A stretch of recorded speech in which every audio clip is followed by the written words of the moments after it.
Yeah. And it's also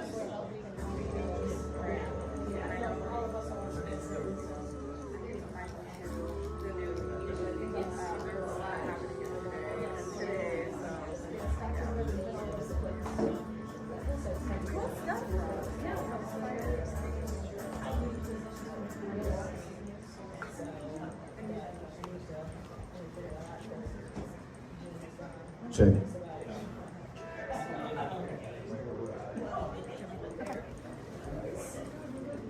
Okay, if everybody can go ahead and grab a seat, we're going to get started. So first, want to thank everybody for coming out. This is our second annual Soil Health Symposium. Appreciate you guys all taking your time to come out. So I'm Libby, this is Derek, we're Glaciers End. We have a little shop just right around the corner over here.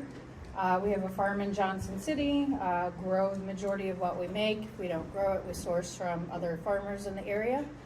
And we've been down here for about 7 years now, did a farm beginning program and just kind of growing into what we're doing. A couple of things, if you guys didn't register online, you can check with me. There's also the Illinois Stewardship Alliance back here has a registration. If you're not signed up for their information, definitely recommend checking them out. One thing I didn't put online is if anybody needs continuing education credits, you can sign up and we can get that taken care of after this. And then one last plug, I also work for FoodWorks. And if you guys don't know about FoodWorks, highly recommend checking them out. We do monthly field days and we're doing a grafting workshop, I think next week or the week after at Scratch Brewery. So it should be a pretty cool event. And then we'll have monthly field days after that. So again, thanks everybody, and I'll let Derek talk. So thanks everyone for coming out. Pretty excited about this second annual symposium that we're having, and I think we can all agree that soil health is extremely important. That's why we're here right now. And I think we have some excellent speakers here that represent Southern Illinois and can give us some excellent information to get us going in the right direction. I would like to introduce Liz from the Illinois Stewardship Alliance. Liz Ruppel. I work with Liz a lot. I'm on the co-chair of the soil health subcommittee that ISH has been, ISA, sorry, has put together, and it's a bunch of us farmers who are concerned about the future of our soil and our practices. We get together and we get stuff done, legislation and other things like that. These guys have done an excellent job of giving farmers like us and people who normally wouldn't have a voice, giving us a voice, and are very good at saying, what do you guys need? What can we do to help you? And they've just time after time have come through for us, and so I'm very happy that they got to make it this year, to come down and be here with us. And I'm going to let her tell you a little bit about what they do. Thank you, Derek. Hey everyone, I'm Liz Ruppel, lead organizer at the Illinois Stewardship Alliance. I live in Springfield, Illinois, so I'm happy that we could make it down here. Nathan has just a little better of a drive than I do in Golconda, but that's my colleague back there, Nathan Ryder, owner of Ryder Family Farm, and he is also our communications coordinator at the Alliance. So, happy Soil Health Week. Woohoo! And congratulations on the second annual Soil Health Symposium here in Southern Illinois. It's just really outstanding that you guys are able to put this on for 2 years in a row, and we're really happy that we can collaborate with you on this. The Alliance, our goal is to bring farmers and eaters together to solve problems in the food and farm system. And as Derek said, one of the ways that we do that, our method is creating caucuses. So as much as we can, We want to be farmer-led. We want farmers like Derek and Libby and all of you to help steer our policy agenda and tell us what you need so that we can make changes. And then we also want to equip farmers with the skills to be able to ask for those changes yourselves too. So Derek is our co-chair. He has been our fearless leader in the Soil Health Caucus, and we're so grateful for the energy that you bring to the caucus. And that caucus is actually part of the reason why we're sitting here today. They wrote a resolution back in 2022 declaring a Soil Health Week in Illinois because we need to celebrate this incredible natural resource. So because it's a resolution, we have to go back to the legislature every year because it's not anything that is permanent, but it's something that we can create some awesome noise around each year. And with that resolution, not only have we been able to celebrate, but we've been able to work with folks like Derek and Libby during creating a whole week of activities. And this was actually our second year that we had a lobby day. For that lobby day, we've worked on some cool legislation. This was actually just yesterday in Springfield. Working on that Soil Health Week resolution, getting that passed. We're working on stabilizing soil water conservation district funding. Soil water conservation districts are the boots on the ground, that first step farmers take to trying to get conservation, and we need to make sure you guys have stable funding. So there's a bill to do that. There's a bill for easements, and we also are trying to reward farmers for planting cover crops. Has anybody ever heard of the Fall Cover Spring Savings Program? Awesome. All right. So that is providing a reward for those that plant cover crops on their crop insurance premium. And what we're trying to do is increase the amount of acres towards that, because one of the issues that Derek and I get to work on a lot is our big nutrient loss reduction strategy. That's a mouthful of a word. Whoever came up with that was terrible at marketing. Has anybody heard of that, nutrient loss reduction strategy? Okay, so we have a big problem here in Illinois. We're one of the main contributors to nitrogen and phosphorus traveling down into the Gulf of Mexico and creating a dead zone. So not only is our soil and those nutrients that that farmers pay so much money for, and that the dollars with the soil, that's just leaving the farm. We're trying to stop that with some good legislation. So if that's anything that you guys ever wanted to take a look at and work on with us, or maybe join us next year for Lobby Day, we'd love to see you. But in closing, I think I just wanted to say that I'm so grateful that I get to work with folks like Derek and Libby and other members that are in the room today. You make my job as an organizer really easy because you bring a lot of energy and a lot of great ideas to the caucus. And I'm just super grateful for your passion for local food and sustainable ag, regenerative agriculture. So thanks, Derek and Libby. Thanks for having us.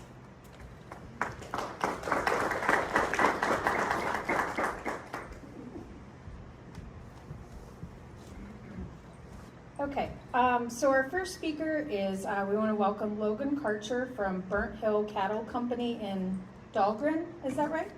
And then he's also the coordinator for the Grazing Lands Coalition, and we're super excited to have him here. Going to talk a little bit about regenerative grazing, and from what I hear, he spoke to our Farm Beginnings program last week and was one of the best speakers we've had this session. So you're popping me up too much. Super excited to have him, and we want to welcome Logan. So.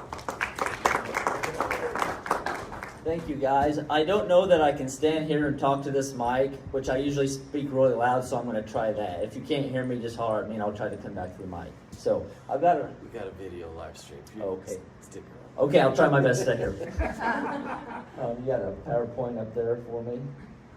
Okay. Anyway, while we're getting that set up, does anyone here graze any type of livestock at all, whether it's chicken, sheep, whatever pack is? Okay, very good. So we've got some grazers. That's good. Vegetable growers, orchards. Okay, a little well-rounded here. That's very good to know. With this topic, you can go about 100 different ways. So if I kind of know my audience a little bit, I can kind of pinpoint some areas. Is anybody doing any adaptive grazing with the livestock? Or is it kind of just a conventional style? Rotate.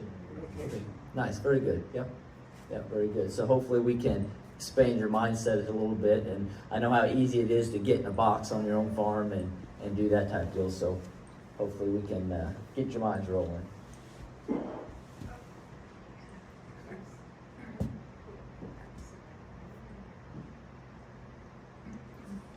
right, well, to get started anyway, Logan Karcher from Dahlgren, Illinois, which is around Mount Vernon or McLeansboro area there. So about an hour north of here. But anyway, fourth generation farmer. My wife and I was very fortunate to buy the family farm back in 2018. And so we're the third generation that lives in that same house, and it's pretty special to have that opportunity. So went to school at Murray State, Murray, Kentucky, was able to do some graduate work there in science of agriculture, and really was fortunate there. Most universities teach big company data and research. Murray State, they really like to teach regenerative ag, adaptive grazing and things like that. I didn't really know what that was going down there. We did some pretty minute rotational grazing growing up, but going through graduate studies and stuff like that at Murray kind of really opened my eyes to all the options that we could do with livestock and pasture. So coming right out of college, went home to the farm and kind of just went to it. Didn't really look back. I had been to several grazing schools outside of the university. I got to hear some pretty neat people talk and kind of get some basics down, and I just went for it. So that was, and it's a journey. Still have a long way to go, which is great because I love every second of it. And each year you see your farm and your pastures improve. It's just motivating. And me and Adam was talking earlier, it's not only a job, it's not only a lifestyle, it's a hobby, a passion. And like I say, once you get going, kind of addicting. So to take time off, not really such a thing, because when you love what you do so much, you just kind of want to be in that environment and be on the farm at your house. So anyway, it's a blessed lifestyle that I live, so I'm lucky there. So what we do at Burnt Hill Cattle Company, we raise beef, lamb, pork, and chicken. We market all of those through wholesale and retail, sell some wholes in-house on the beef, pork, and lamb. So a little bit of meat sales there. We manage between owned and leased ground and some kind of a side, somewhat employment position. We're managing about 650 acres. So, and that's grown through the years, and it does stuff like that. Our home farm's 80 acres, and that's again leased and different stuff. So we've got our hands in lots of dishes here as far as moving animals around and managing pasture. We aren't involved at all in any type of row crop. That is one thing that we've really never ventured down, and I'm fine with that. I don't like sitting in a tractor very much, so I'd rather be on the back of a horse. We do all of our livestock moves and even doctoring, the old school style like everybody sees in the movies, horseback with some good dogs, and we'd rope them and drag them to the fire, brand them, and do all that stuff. So anyway, just part of that really getting down to the roots, holistic lifestyle, so we love it. Also, I would like to mention, the Illinois Grazing Lands Coalition. This will be our kind of second full year of operation. It started back in the early 90s, fizzled out for lack of grant funding, things like that. But now we've rewritten our bylaws. We've got three really, really good grants and are doing a lot of cool things with that organization. Like I say, I'm the grazing coordinator. It started off being just for the southern part of the state, but our northern grazing coordinator got a job promotion, so I'm for the whole state at this time, which is fine. So what we do there, it's an educational non-for-profit coalition. We have lots of partners and that we work with, so like Food Works, Land Connection, and different things like that, IBA, anyway. So all of these people work together and help put on pasture walks, grazing schools. Let's see, we did, I think, 4 or 5 pasture walks last year. And that was very diverse. We did some silvopasture with a guy planting some trees. We went to a guy that runs a bunch of sheep, did some cattle stuff, obviously. Then our 2 schools, one was in Blueford, actually at one of the farms that I manage. The other one was way up north by Chicago at Allgrass Farms. And we had about 100 students between the 2 schools that showed up for that as a 2-day school, so that was exciting. And then coming up, actually, this coming Tuesday and Wednesday in Springfield, we're having our first annual winter conference. So it'll be a 2-day conference up there in Springfield. We've got, last I checked this afternoon, there's 110 registered for those 2 days, so we'll have a really good turnout there. The speakers we brought in, Dr. Alan Williams from Understanding Ag. He's probably one of the top regenerative ag consultants, and probably in the country, for sure in the country, maybe the world, because they got their hands in everything. He's a wealth of knowledge in really any aspect of grazing, farming, and whatnot. And Jeremiah Markway, he's up from Missouri, and he's kind of going to be our small ruminant and sheep presenter. He's got quite an outfit over there in Missouri. And then Travis Mateer, he's a beef expert for U of I Extension.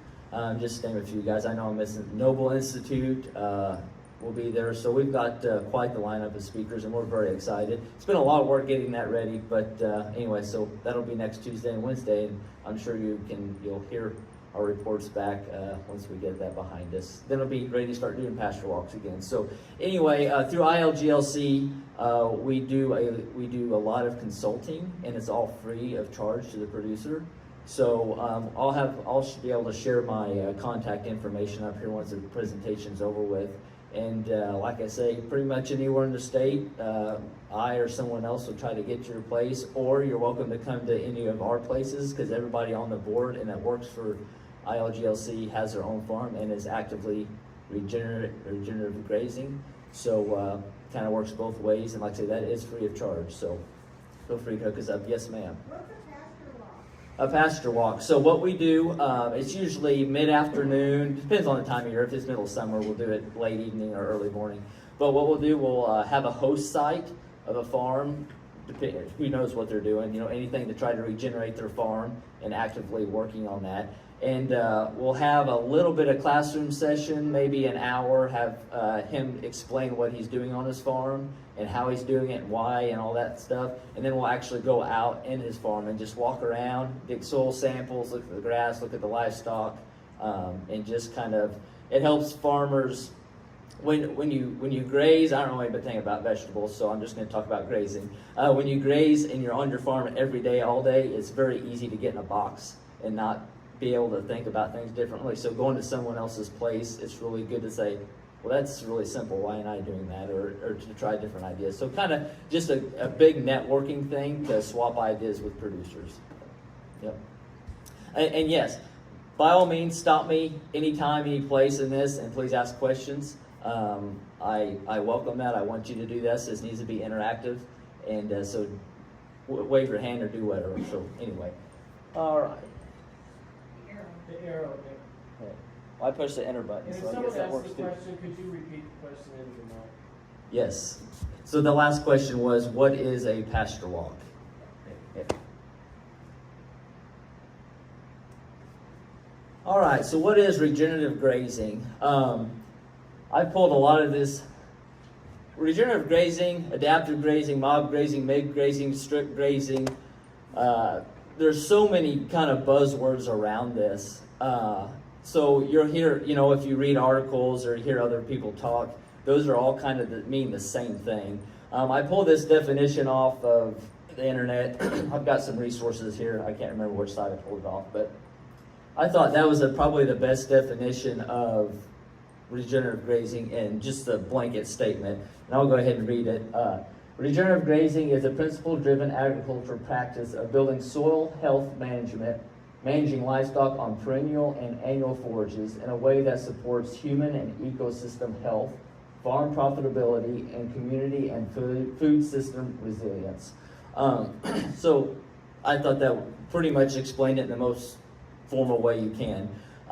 So why would you want to get in regenerative ag? Why do you want to better your farm ecosystem, build your soil health, your forage diversity, and nutrient value?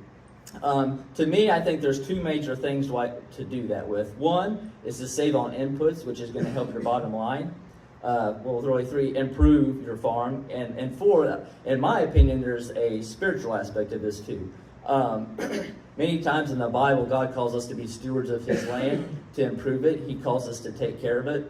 In the very beginning in Genesis, when He gives the garden to Adam and Eve, He tells them to take care of it and tend it. And I don't think that's changed to this day any. So for us on our farm, that's was the main reason we really kind of dove down this road, because we thought of what a blessing it is to be and have the lifestyle that we have. So we want to tend that and take care of it for the Lord. So those are kind of reasons why most people that I've talked with and dealt with want to get into this to improve their farm.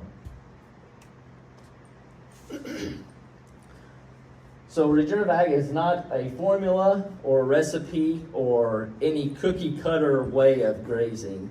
It's adaptive, and that's why regenerative sound. You are I'm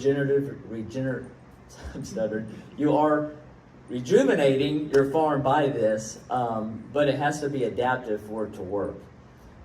So like I say, those are probably the two biggest, buzzwords that you'll hear talking about this grazing cycle. But so being adaptive means water systems need to be flexible. Water or fencing needs to be flexible. Your management needs to be flexible. There's nothing that I can tell you or this farm that, hey, this is how it needs to be done. Because like I say, I've got pastures that are on the same ground, but I have to treat them totally different.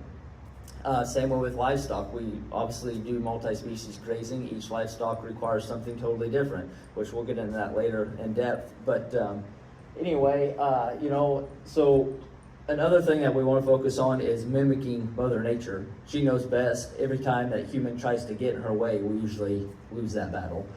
So that's kind of one of the things when we look at calving or lambing, breeding cycles, forage cycles, anything like that. Okay, what is nature doing in this time, and how is that fluctuating and moving? So if for like our calving and our breeding, we try to follow the cycle with deer. So they usually have their young May and June. We kind of push that. We calve in April and May. We do a little earlier than that because of our breeding season. And that's based on cattle genetic, because it's very hard to have those breed backs in July and August when it's so hot, because cattle and animals aren't really wanting to cycle well. So that's why we kind of start in April and May. So we cheat that a little bit, but within reason. We're trying to mimic nature in that. And then also with breeding, it goes the same thing. Another point to that calving and lambing in the spring, that's when that animal is in the most need for the highest nutritional values of the grass that it can give, which is in April and May. But we have all that green grass because they're milking at their highest lactation rate in that time after they have their young. So we're wanting to take that forward cycle and meet the demands of the livestock. Another good thing about that is increasing diversity in your forages and your soil health. That can all be done by your grazing management. Not overgrazing, not too much rest period, not plugging up pastures in the winter. When you're trying to feed hay and rings and making a muddy mess and things like that. Anyway, and then obviously we have to make money to keep this living going. It's usually not the highest priority. You talk to any farmer, we got to make a living, yes, but we're not doing it for the money generally. But it does help when you can cut out a lot of inputs by properly grazing your pastures and letting the farm do what it needs to, and you're saving a lot of money on inputs. So I pulled this off Understanding Ag's website. It's kind of each school that they teach, this is kind of their foundation and key principles that they always teach.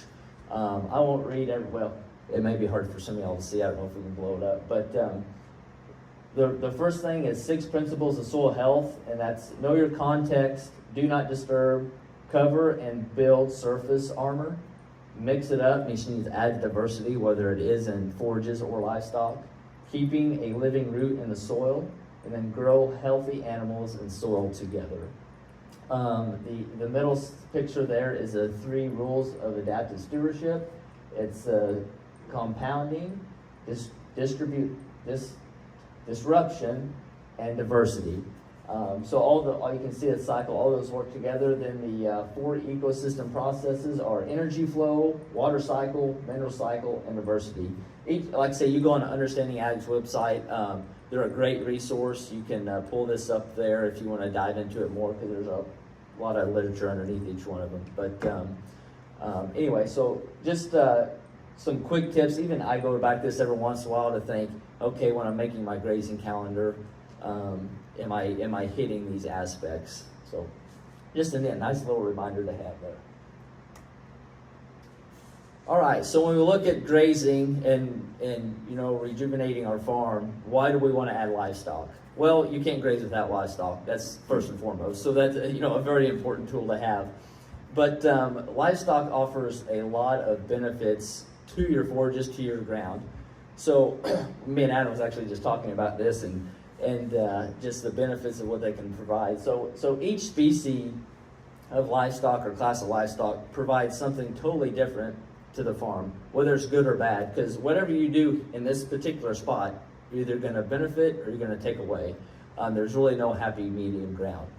So by grazing, you can have a nice distribution of manure or fertilizer, and that's done with controlling that with polywire and your paddock setups. You can add organic matter. You can keep that with the organic matter. You can put carbon and keep that soil covered with dry thatch. You can even reestablish pasture. There's and Adam may hit this a little bit. I don't know, but in the soil, there's a lot of seed that's dormant, that's been there for hundreds of years, and it's just looking for the right balance of biology in the soil for it to come alive. And it's crazy to see, like on my farm, there's alfalfa that started coming up voluntarily.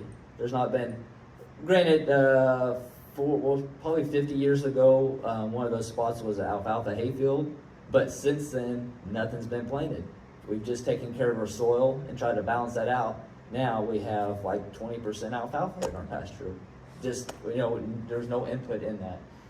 So that's just one very small example. I know there's a lot of people doing that with even old row crop ground. They're doing some cover crop cycles and adding some permanent pasture seed, and it may have been who knows what 100 years ago, and they're seeing those seeds pop up. So it's very, very neat to see what's available in the soil, but by us messing it up, we're tying all that up and not letting it work and be viable like it needs to be.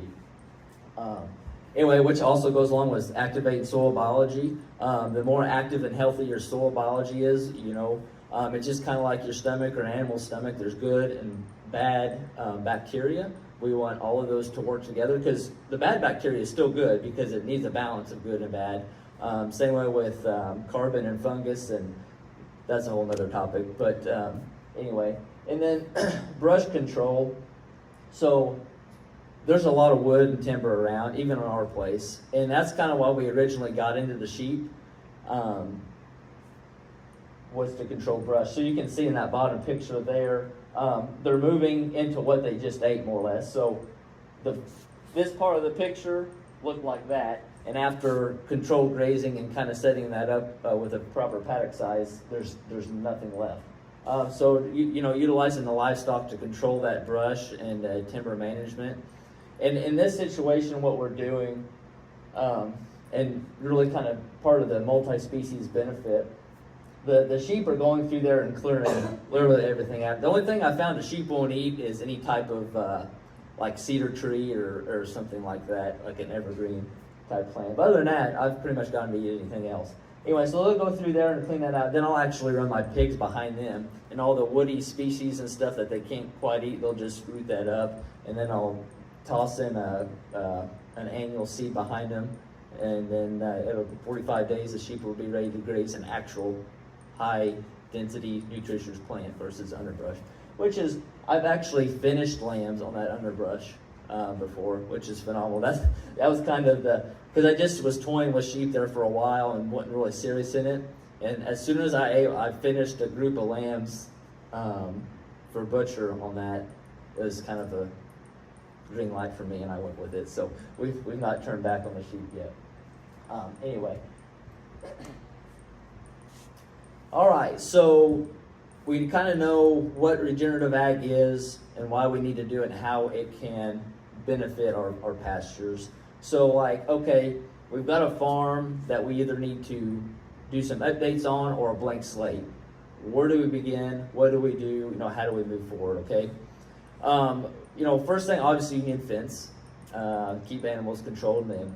So what we're recommending a lot here is high tensile smooth wire electric fence, especially for this type of grazing system and being adaptive.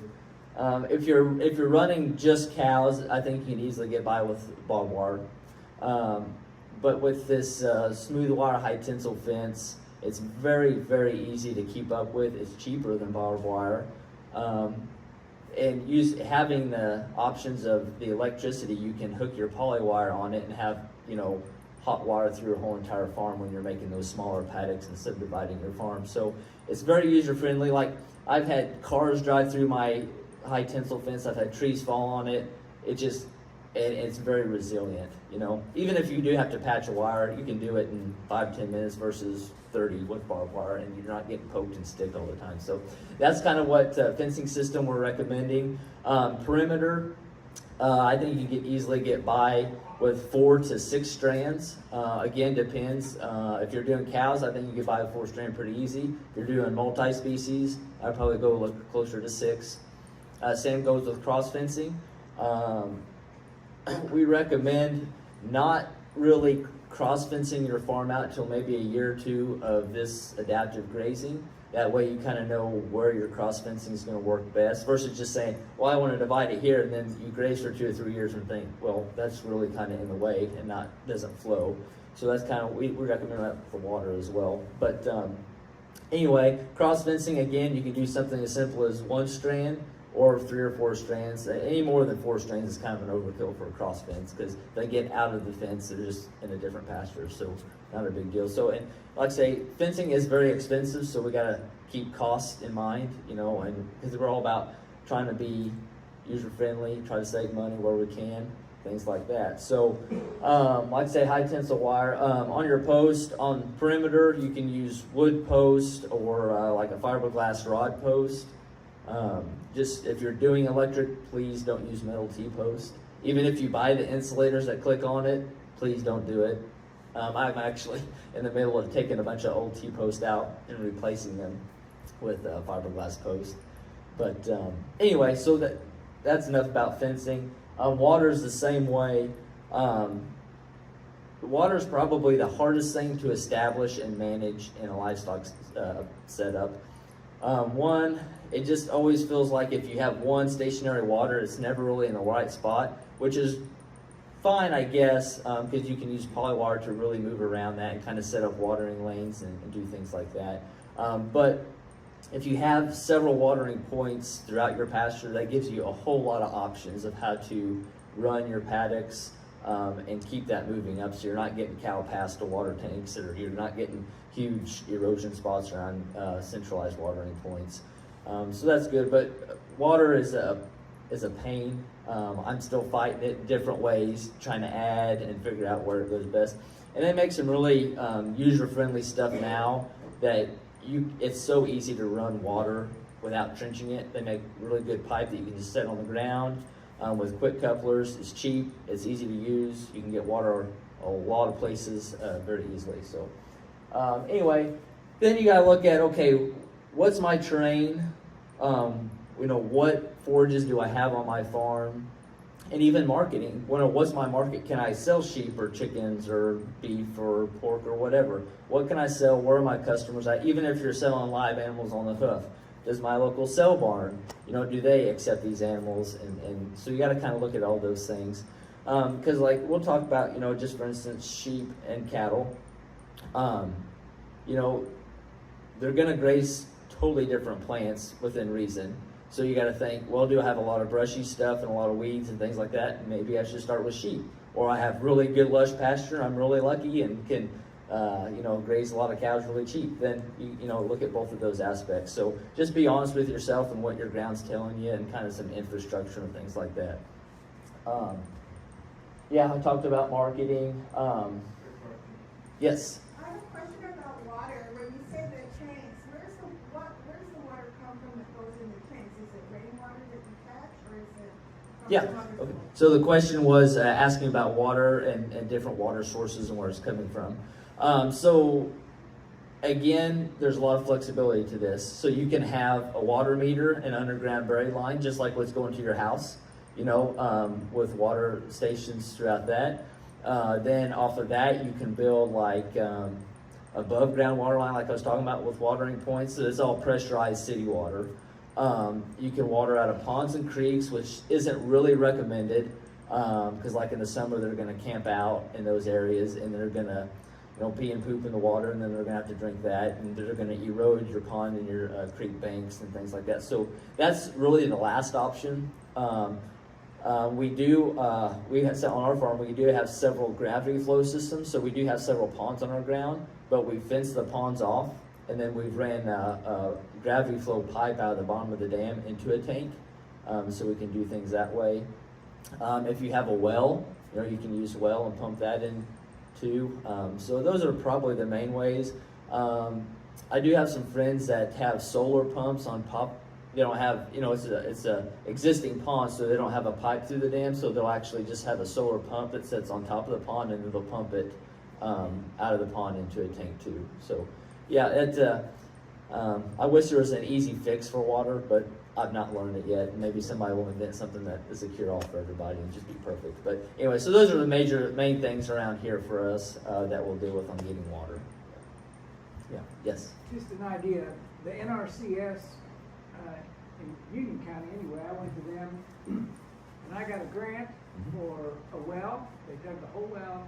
They put the water system in for my cattle, 4 different pastures. They put in the water fountains, which were all self-filling whenever it's just like a toilet tank and it's in them. And they're freeze-proof. They're awesome. Are they Marafounts? Yeah. Yeah. And so, excellent. I got them to put all my high tensile fencing in. They've done some erosion projects on my farm also. The last farmer that was there overgrazed it really badly, and I had big gullies. They cleaned those all up. So, I mean, they're good resources out there. You can get free stuff on your farm if you want to do that. So. Yeah, so for the Facebook Live, he was talking about, I'm sure it was NRCS Equip program. Yeah. Is that correct? Okay, yeah. So he's explaining, all the things that the Equip can do for producers. They'll cost share on watering system, fencing systems, access roads, winter hay feeding stations, erosion control. I know there's some other things like that, but those are probably the main ones. For grazing, yeah. I mean, there's tons of Oh, well, sure, yeah, but just specifically on grazing, Equip's a bigger deal there. Anyway, so great pro, I've used it myself too. There's an application process that you go through, and you have to be selected, kind of the thing. But anyway, but if you get selected, it's a really good program to be a part of. Yep. So applications are accepted year-round. yeah, applications are accepted year-round, and works really well. And like I say, ILGLC is a partner with NRCS, so we get to work with Matt Bunger. He's on our board, and anyway, they're, if you have any questions about anything like that, go to your local NRCS agent. Thank you for bringing that up. That's a good idea. Yep. Anything else, Brian? How am I doing on time? You're good. Okay. Just wave me down when I need to stop. Anyway, any other questions before we move on? All right.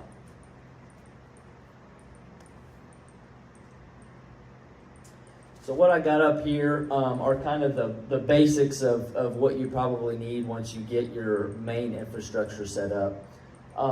So the most important thing you can have on your farm is a reel with polywire, because that's where the kind of, and then a step-in post, which we'll get into different varieties of that here in a minute. But a reel of polywire is how a guy's going to do all their subdividing, and you can expand and contract your stock densities with that, your rest periods. I mean, you really can't have regenerative grazing without polywire and step-in post.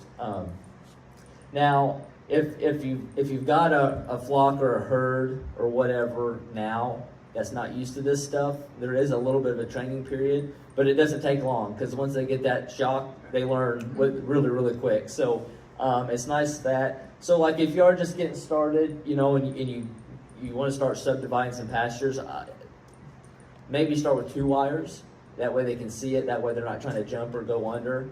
That's with beef. With sheep, you probably ought to start with 3 or 4. But anyway, and then just over a week or 2 period, kind of just work with them, and they'll learn, like I say, really quick. And before you know it, you'll be using one wire, and that's super sustainable as far as time management. I can move 150 cows in about 3 minutes, and I do it every day. Yep. Yeah. So a lot of people think, oh my gosh, you move cows every day, sometimes twice a day. I'm like, yeah. And they're like, how's that even feasible? I'm like, well, my cows are trained. When they see me go out in the pasture, they come running. I unreel, like, which I may not be able to hear me, but in that top picture, you can see where that first pigtail post is kind of. So we'll say reel back 30 foot of wire, and all your cows are going to go through there about as fast as they'll go. And then you reel it back, and you're done. So simple. Now, there is time that it takes to set up your paddock divisions within your pasture, okay? So what I try to do my best, Monday morning, I'll set up all my wire for the whole week. So I know, okay, Monday morning can be pretty busy for me. It's going to take 3 hours, maybe. It depends on how big a pasture I'm in and what I'm kind of trying to do in the time of year. So I'll set up all my wire for the week, and that way, the rest of the week, all I got to do is crank a wire up. Or let one through. Depends if I'm using a back wire. And that, again, that depends on the time of the year and how quick or slow the forage is growing and what I'm trying to do with that particular pasture. So that's the heartbeat of your grazing system after water. And there's 2 different types of step-in posts. Again, it depends on if you're just running cows or you're running cows and sheep together or whatever. If you're just running cows, this orange top post on the bottom right is a Gallagher ring top post. Probably what is the best, just single strand post. They don't tangle. There's the old style is called a pigtail. They still do offer those. Those are a bit more expensive, but they don't tangle up like the pigtails. The wire doesn't burn through the rubber and short out like the pigtails. So that's the ticket there. Then for multi-strand or multi-species grazing, picture on the top right, it's a hard or a flexible plastic post, but it's got several notches on it, so you can run wires as close to 2 inches together or 6 inches. So, you know, for like when I'm lambing, I always run 4 wires of poly wire just because those baby lambs go wherever they want, and they have to be trained too, just because they're newborn, they don't know anything. So, but then usually about a month after I'm done lambing, I can go to 2 wires. And then just if I'm running dry ewes, I can run my sheep behind 1 wire. Some people can get by with that, some people can't. It just depends on your flock of sheep. But again, 1 wire seems to do the trick when there's no lambs on them. But anyway, so like I say, you can run multi-wire on that white post. Then they have electric netting. I hope no one ever has to mess with electric netting in their life. It is the worst. It is the worst. I'm sorry. It's okay. And I move it almost every day. Yeah, yeah. Good for you. Good for you. Electric netting. So they make it for sheep and goat, pigs, and chickens. And all it is this poly wire made into a woven wire form. So there's a bunch of different squares, and it's electric too. And they got, I think, comes in 160 foot rolls, and then the posts are maybe spaced 10 or 12 foot out. But what the kick in the knee is when you go to roll that up, if you don't do it perfect, the stake of the post gets interweaved in the woven wire, and then you go to try to unroll it, and then it's just a rat's nest, and then you want to throw it in the trash. So I've tried to use it several times.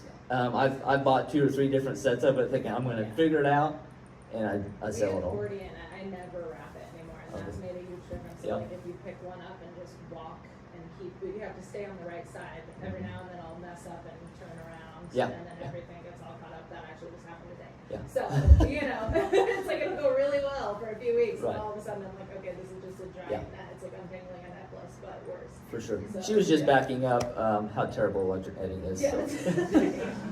So. Anyway, but it's wild because I know a lady over by Kansas City, Missouri that runs like 300 or 400 ewes, and that's all she uses. Yeah. So she's putting up like 10 acres of it almost, in subdivisions and Yeah. stuff. And whatever. But Yeah. anyway.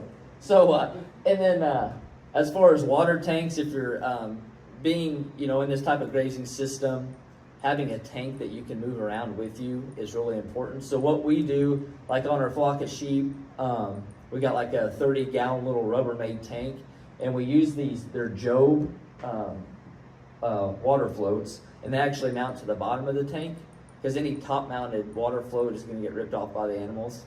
They're just trash. So, Gallagher makes one like this, and Job, they're probably the 2 better bottom tank fed floats to get. Anyway, they work really well. Kind of a high flow deal. Anyway, so my sheep for 50 ewes, 20 gallons, as long as your refill capacity is a high pressure system, you know, you can use a smaller tank. Now, if you have really low pressure, like at the gravity system or something, then you really need to expand your water tank size because you need capacity since your refill rate's so slow. And then like on our cows, we'll water like 150 cows on a 200 to 300 gallon tank, depending on the refill capacity. Anyway, so the whole point of that is like, if I'm going to move water every 2 to 3 days, I can dump that water out, put it in the back of the Ranger, and carry that tank around with me, whatever. I just got like a little short 10-foot hose, and then can plug it in however see fit. So anyway, that system works really well. And then a really important tool, especially for beginning grazers, is a grazing stick. A lot of people give them out. NRCS, I think, has one. We give them out a lot at our stuff. Understanding Ag has one. They're all a little bit different, but you get to the same point with them. And what those grazing sticks tell you, something as simple as a ruler. You can measure your amount of dry matter in the pasture. So what the stick that I use, which like I said, they're all pretty much the same. You'll go through and you'll measure the height. Then you actually stick your grazing stick against the ground underneath the forage.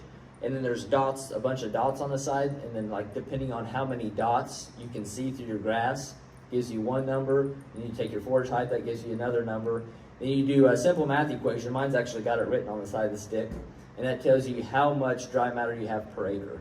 So why that's useful is because a nursing cow needs probably close to 3% of her body weight in dry matter.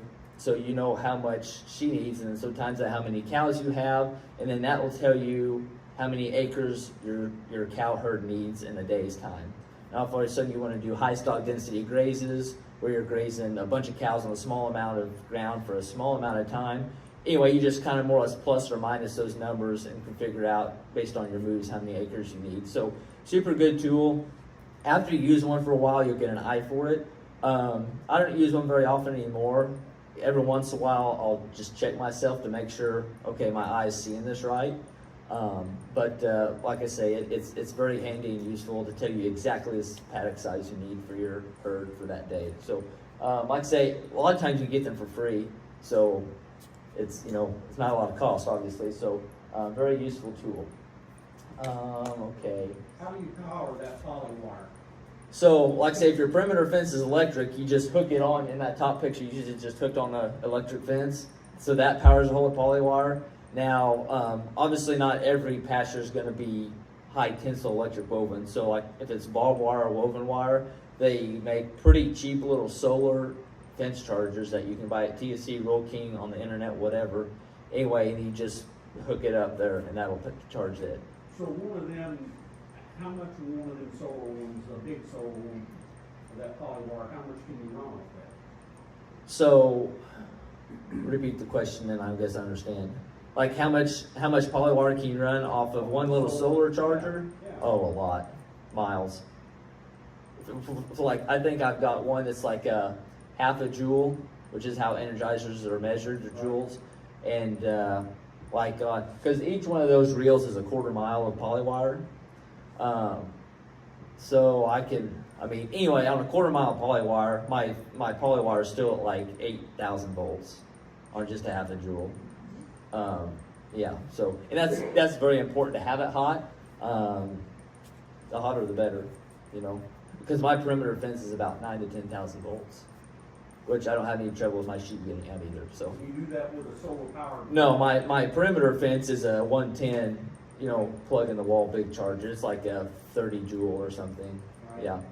But anyway, just go, like I say, I think they're half joules that you can get farm store or whatever. They may be $150, I think, something like that. And anyway, just set it there on the ground or tie it to a post and positive, negative, and So I tried one of them, and I didn't have poly wire. I just had single strand steel wire. so steel wire, they don't work they don't work good on steel wire. Now I've got, on a lease farm that I have that has no power there, I've got a really big, it's a Cyclops brand. Like the solar panel is probably this big, and it's got a car battery in it. It's like $1,000 unit. Anyway, it runs. That's a 5-strand, and it runs at about 6,000 volts. Polywire. No, metal, yeah. But like I say, it's a really big, expensive unit. Just for my polywire stuff, if I don't have electric, I use them little ones, and it's plenty hot. Yeah, it's plenty hot. And once your animals get used to it, there's a lot of days I don't even use, my polywire's not even hot. Just because they know they think it's hot. And anyway, so, yeah. But if you're just using it on polywire, then little cheap solars will do just fine. For a little change of subject here, keep deer out of places. Yeah. Will that work? Polywire and solar panel? Sure. So to keep deer out of it, or deer running through it? Yeah. So deer and fencing. Okay. And so honestly, the deer over 8-year period, I think I've had the deer take out a strand of polywire once. Really? Yeah. They just don't touch it because it's only about hip height, if Yeah. that. And so they jump over it, and I've got some really woody areas that, I mean, there's every day you can go out there and see probably 30, 40 deer, and they just don't mess with it. And on my perimeter fencing, I try to stay below 4.5 feet to 5 foot at max, and they can jump that plenty easy. So anyway, yeah. So those two things really help. Yes. So I have 6.5 foot perimeter deer fence for my vegetable Okay. plot, but I have about 7 acres I'm not using.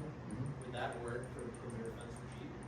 Or is Just the that, polywire? no, it's just woven wire. Okay. But it's in T-posts. Yeah. Like, is that something they're gonna push through? No, if it's woven wire, no, you ought to be good to go. Yeah, I have seen sheep, if they're really hungry, get under it, but they gotta be like completely out of grass for that to happen. Yeah. And yes. No, go ahead. I was Predator control with your sheep. What do you do for that? predator control for sheep. Okay, I do nothing. And here's kind of why. One, my sheep most of the time stay on the 40 acres that's around my house. I've got 6 strand of 10,000 volt wire. One, there's a lot of activity there, with us being there. Really good fence. So I've honestly never, ever had any problems there. And the other thing is, and because I've tried guard dogs and donkeys, and I've had nothing but bad luck with that stuff. So anyway, so my dad hates dogs, and he said, why you want to, because a good trained guardian dog, you're going to spend $1,000, $1,500 for one that's trained ready to go. He said, how many lambs could you lose for $1,500? I said, well, probably $150 a piece per lamb. So quite a bit. He said, so why not just kind of wait and see if you have it? I said, okay. So that's the route we're going on. Right, wrong, or indifferent. That's what we're doing. So anyway, that's what we're doing for predator control. Nothing. Yeah. Okay. Anyway, I think I'm good here on stuff. I would say that polywire would keep out dogs and coyotes and everything else. If you- That woven stuff. Oh, the woven stuff. that- Yeah, it's a mess. Yeah. I don't know really anybody but that one person has anything good to say about it. So this is a picture of our farm, or a section of our farm. These pictures are about 7 years apart from each other. As you can see, that picture on the left is a pipeline they dug up. We live right by a mine, and they had to mine under that pipeline, so they dug the pipeline up to regulate it and whatever. Anyway, so 7 years later, there's actually sheep out there. You just can't see them because the grass is that tall. And that's one of those white posts. Those white posts are about that tall, about right at your pocket height. Anyway, the grass is right about over it. But anyway, I love, me and Adam were talking about this picture. I love looking at this picture because it puts everything in perspective for me. And I like to show it to groups like y'all, because nothing really happened between here and here other than just trying to take care of my soil. So once I filled that pipeline in, I did a very basic pasture mix seeding. It wasn't nothing dramatic, nothing fancy, nothing whatever. The first spring I grazed it and it was fine, and obviously quickly went downhill because when they did that, I can't say that they put any topsoil back on top. So I was dealing with a lot of hard clay, rolling hill stuff that we all know and hate. But anyway, so we did that, and then that following winter, that strip of ground there's probably 15 acres. I bet I unrolled over 100 rolls of hay on it to add to that carbon, that organic matter. Some of it I grazed, some of it I didn't do nothing with. I just let it sit. Anyway, the next year I grazed it properly. Again, that following winter I put some hay on it. So really all that's had is a little bit of seed and a tremendous amount of hay put on it and proper grazing. And I mean, I think the pictures speak for themselves. I mean, there's two major dramatics I get, but anyway, so that's just a really good proof of what regenerative grazing can do. And like I said, I'm not the only person that's got pictures like this. Anybody that's done it long enough has dramatic pictures and can do this. Yes, sir. When you start getting grass that tall, do you have to mow it for the fencing? Yeah, so we're talking about grass being tall and mowing for the fencing. No. So like when I run my polywire, I use a 4-wheeler side by side, and I usually just try to run that wire in the track, in the tire track, and it usually does good enough.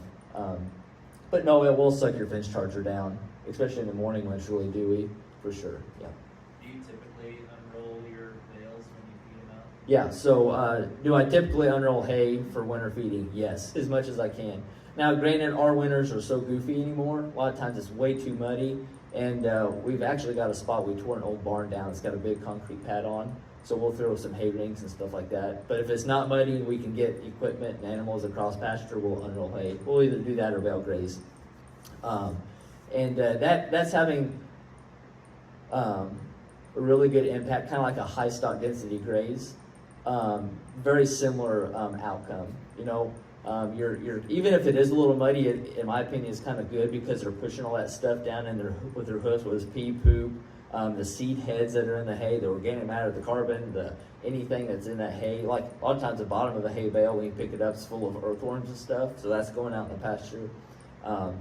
Anyway, so the spring after I'll unroll hay, you can see a bunch of little baby seed and growth. And I try not to graze that hardly at all if I can help it. But that year 2 is really when you just see it, it'll pop.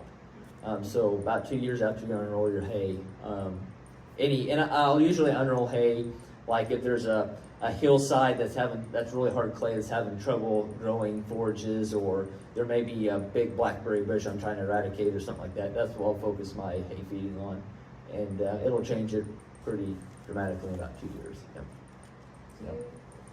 Do you have any advice for hillsides? Because I'm basically all hillside. I'm on a Yep. ridge, and it's all, the topsoil just kind of runs away, you know? Yep. So I'm trying to put in some breaks and stuff like that, but do you have any other?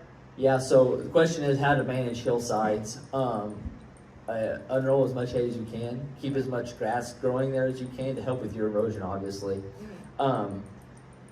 Another thing I'm experimenting with and kind of dealing with is running my polywire or even permanent fencing in adjacent with the hills, so I can have a little bit stricter management deal on how they're grazing those hills. Because it seems like if you give a hillside in the bottom, they destroy the hillside in no time. Yeah. Even though there's really kind of better forage in the bottoms, you know, they just graze the fire out of that hillside. So that's why I'm kind of trying to use how I run my fence, more or less, this would be parallel with the hill or across the hill, and then kind of moving them down that way. That way you can kind of keep pushing them down. Okay. Yeah. Try that, and Okay. I think that'll help a little bit. Yes. Are you able to, you said you're in Mount Vernon, Mm-hmm. do you stockpile pasture for winter grazing? Yes. Yes. That is key. And so do we stockpile forages for winter grazing? Yes. It's one of the most important things we do all year, actually. Because we actually stock our farm at a winter stocking rate versus a spring-summer stocking rate. And we do that because winter hay feed cost is the most expensive thing with any class of livestock across the board. It's a no-brainer. Hay, any type of supplement, whatever. It's the most expensive part of the year. So if we can elongate that winter or that grazing season into winter, that's a tremendous cost savings. So what we're doing, so like when we have ample of forage in the spring and summer, we are bringing in custom grazing cows and buying in stocker cattle and grazing them. And then so all the forage that we have, you know, that's how we're grazing it and utilizing it. Then come about September, we'll make sure all of those additional animals are off the farm, and that's when we'll start saving up that stockpile, because we'll be down to, I mean, it's 100 cows that we own and keep on the farm all the time on 600 acres, so we're able to keep a lot of stockpile, and that's why we do it that way. What is that typically, is that like a fescue mainly, or? Yeah. Yeah, it's typically a fescue, a strong fescue mix, just because that fescue's got such a strong root system and thatch. It's kind of really hard to damage. And like some pastures that are maybe rougher going, maybe late summer or early winter, I'll actually try to graze them pretty hard and kind of get some, a little bit of pugging or mudding up the pasture and kind of reamp that, graze that fescue down so maybe other species will come in. Because a lot of times that fescue smothers out the, any competition. So. When would you take your animals off of pasture to start stockpiling that? Yeah, probably around September. Yep. You want it probably to have a minimum of 60 days rest. 90 would be better. So. It's gone to seed by then? At that point, it would be. Yeah. I mean, your goal is to keep it in a vegetative state, so you're getting that sweet spot in the best quality of the forages. But if you're stockpiling, it's hard to not. I mean, you're going to kind of run it unless frost gets it first. But yeah, so we're grazing pretty much from April till January to February. So we're feeding hay 75-ish days versus, I think when we started we was feeding hay probably closer to 120 days. So we've cut almost half of our hay feeding out. Yeah. I think the longest we ever went was Valentine's Day on grazing. So yeah. And if you work with cover crops, I think you could even elongate that too. We don't have that option, which Adam might hit on that too. So yes. Would you take a conservative stocking rate if you were starting sheep? Oh, again, depends on the amount of dry matter. Depends on a lot of things. But for just a blanket statement, a stocking rate for sheep, I think if Jeremiah Markway actually told me this, he does 2 sheep per acre and grazes 365 days. So realistically, we need to look at animal units. 1,000 pound cow is an animal unit, and a basic Catan ewe is going to weigh 150 pounds. So however, I don't know the math, but you can look at it that way. Because like on a cow, I think the average is for our area is like 2.5 to 3 acres per cow, and that's so basic. I don't even like saying that because it's not realistic. But anyway, yeah. So you can kind of work with those numbers and play with it. But, yes. How do you measure your rest periods? Again, depends on the time of year and your forage growth. So like in the spring when forage is growing fast, you want to move your livestock fast, and your rest periods are going to be pretty low. So early spring you're maybe looking at 21 days to 30-ish. And all of a sudden you get to July and August when everything goes dormant and really starts slowing down, you may be looking at 60 to 90. That's a combination of like measuring dry matter and the quality of the forage. Yeah, so when rest periods, a lot of times, just a little helpful hint, when your forages, so when an animal takes a bite of a leaf, it's all rigid on the end. When that leaf comes back to a point, that means you've hit your rest period. So you want, not every plant has to be to a point. Don't think you got to go look at every single plant, but when probably 50% or better of your forages are back to a point, you can probably graze it again. Yep. Anything else? I'll try to speed through this next little bit. Okay. We'll talk about this briefly. But like I say, multi-species grazing, I really enjoy it. We'll graze our cows and our sheep actually together after calving and lambing's over. So pretty much most of the spring and fall, our cows and sheep will be in the same, called a flurd. That's a Greg Judy term. And anyway, and that just more or less time management. And by grazing them together, you're getting a lot better usage out of your forages. Because like I said, the cows and the sheep are grazing different things at different heights. So there's really, not much that's not getting utilized. So we like to see that. Another cool thing about grazing any of these species together, they don't share internal parasites. So if you're doing like a leader follower deal, you don't have to worry about the sheep picking up cow parasites or vice versa or whatever. What I mean by leader follower, it's just a multi-species grazing method. So like generally people start with cows. They let cows take the first maybe inch or two of forage. Then right after they move the cows, they'll move the sheep where the cows were. The sheep will eat whatever the sheep are going to eat and a little bit more of what the cows ate. And then they'll bring in chickens usually after that. And they'll kind of help distribute the manure, kind of keep the microbial life active because the pecking and scratching really works that biology up. And anyway, it's kind of cool to see our chickens. They'll, if there's a bug, when I first moved that chicken tractor, if there's a bug jumping, it's dead in about 30 seconds. But you got like 300 birds chasing that one bug, so it's kind of a funny sight. But anyway, so it's just a cool deal. And then if you really want really big disruption, you can throw pigs in there after that even, if you're wanting to like reseed or something. I've never got all four in a perfect leader follower deal just because I'm always trying to do something totally different. It's never worked. I've always wanted to see it happen. I've never done it, but anyway, so that's kind of what I mean. That's just an idea. If at all possible, like if you do run your sheep and cows together, your cows are going to be scared to death of the sheep. You think it's the other way around. So just know, like the first time you do that, pay attention because it's going to be a little rodeo for a while. So maybe have them in a good fenced area or something. But after that, they'll eventually kind of salt and pepper mix together. But the first little while, the cows will be here and the sheep will be here. They won't ever, kind of go in together. But anyway, it's good time management. I said, don't bite off more than you can chew, because within the first year of kind of us starting the farm here back up, I got all four of these species within the first year. I don't recommend it.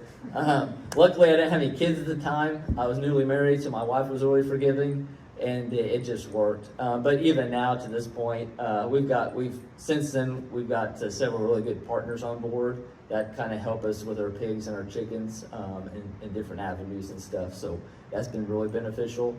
And so just finding outside resources, people you can trust, and kind of build those relationships, and it's been a huge help on that. But so just really look at your time. If you're thinking about adding a species or an enterprise, it doesn't matter if it's livestock or anything. If you're going to add an additional enterprise, don't take for granted the additional time that it takes to do that, which I like to be really busy. I like for my mind to be busy, which is fine. Not everybody's that way. But I think I didn't have nothing to do today. I should get something new to do. And then I'm busy for like the next 4 months straight because I had one free day. Anyway, so just, yourself, be honest with yourself before kind of diving off in like I did. But anyway, so like say, forgot to mention we do have honeybees, but they're more, I don't sell honey. They're more for pollinating and stuff. That's really the only reason I keep them. I maybe look in a hive once a year. If a hive dies out during the winter, I'll kind of establish it, but that's pretty much the gist of it. Anyway, that top left picture is some of our ewes grazing cover crops that I broadcast after the pigs and some silvopasture. So that was a really cool thing. That's kind of that's a closer up picture there, right after I broadcasted that seed. But anyway, some pictures. Okay, so references. That one on the left is really small for some reason. But anyway, it says, just from some of the stuff I pulled some of the data information from, again, Understanding Ag, and then the Pasture Project at Wallace Center. We work with them a bunch too, but they have a tremendous amount of resources on their website. I highly recommend looking them up. They've got a producer page where they highlight producers, mostly in Illinois, but there's some kind of in surrounding states that are somewhat in some form or fashion involved in regenerative ag. And I know most of them personally, and they would all be happy if you call them and ask them questions.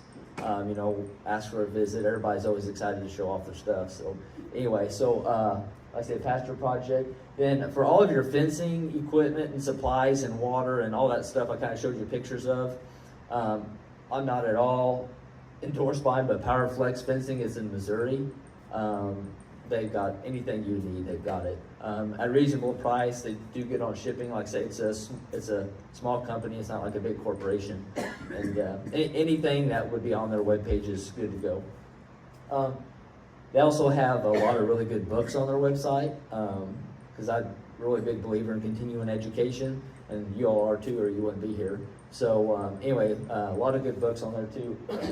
Something I would highly recommend subscribing to is Stockman Grass Farmer. The editor is Joe Salatin. I'm sure most of you have heard of Joel.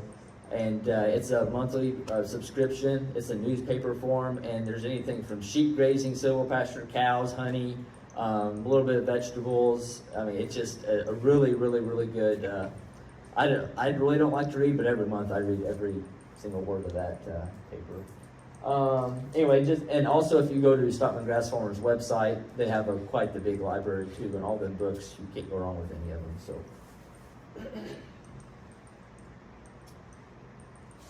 And there's some form of my contact info that got messed up, I guess. Let's see.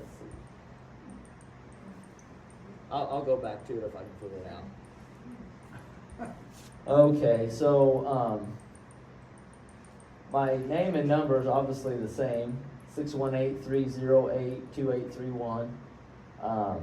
But then I've got 2 emails. I'll respond to either of them, whatever. One's for the grazing. But anyway, like I say, please feel free to reach out with any additional questions. Some weeks back with you, just leave a message, or email is just fine too, by all means. So like I say, if you want me to come out and visit, I'd be happy to. That's something that seems to be, we didn't predict the consulting deal through ILGLC would grow as fast as it did, but in just a few months, we've done like 9 or 10 consulting visits, so that's been really awesome. And what's the good part is, I guess, is we're not just going to visit their farms. Usually after we go visit theirs, they usually come to one of ours, and we talk a lot on the phone. So we're building really good relationships through those visits. So we're really happy how that's growing. Anyway, okay, I think that's all I got for you. We might have any more questions before we wrap it up. Yes, sir. Breeds of sheep, my main ewe flock is Katahdins. They're purebred Katahdins, and then I'll use a crossbred ram of some form or fashion on them. So all my lambs are generally F1 crosses. Yep. Anything else? Does it say I grazing lands or IL grazing lands? It's Logan at ilgrazinglands.org. And then the other one is burnthillco@gmail.com. And like I say, both of those have Facebook pages that are pretty active. So, especially I know on our Burnt Hill page, we like to, we also got meat sales and a lot of different stuff on there, but I kind of started that for educational reasons more than anything of why we're doing this, and more or less, kind of extending on this PowerPoint and this presentation. So, yes, ma'am. I'm sorry, I do have a question. Yes. And, is there any one particular thing that keeps you up at night that you're most worried about? I sleep like a baby every night. I meant about farming. Okay. Yeah. Are you worried about climate, water, drought? I try, there's stresses in every, I don't care what you do for a living, there's stresses. So during the day, there are a lot of things, but I have a lot of joy coming to my home, and I guess I've learned to separate, even though my farm is my job, my hobby, my passion. Like when I get home and I'm with my family, I try to, I guess I just got a lot of trust that the Lord's going to take care of it. And so yeah, not really. And that's honest. I don't, like I said, during the day and the busy time of the day, yeah, I think about stuff and whatever. And it's like, is that cow going to get sick? When am I going to be done calving? I should have moved them sooner than I did. Stuff like that. Or that dang water's not working. I'm going to throw this electric netting in the dumpster. Stuff like that. But no, that's probably it there. Yeah. All right. Thank you guys very much for having me. I appreciate it.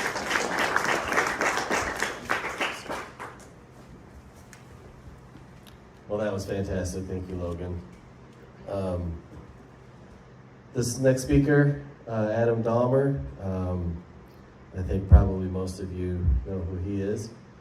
He was, when we moved here several years ago as starting farmers, his family was very welcoming to us, and very encouraging, and we've never forgotten that. He runs advanced cover crops, and the patch is also their farm. Last year he came crop and was a huge success, and there was just so many questions at the end of that. So many people had more things to ask, and I thought, you know what, let's just let him go deep and let him get down and get nerdy. So without further ado, Adam Dahmer.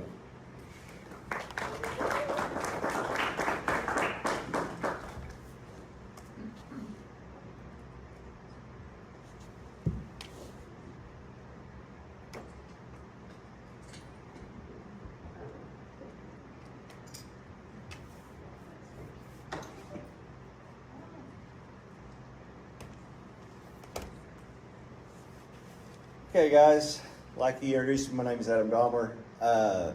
Farm just east of Marion, just south of Pittsburgh. Raised out there, 6th generation farmer by trade. Definitely addicted to it. Can't get away from it.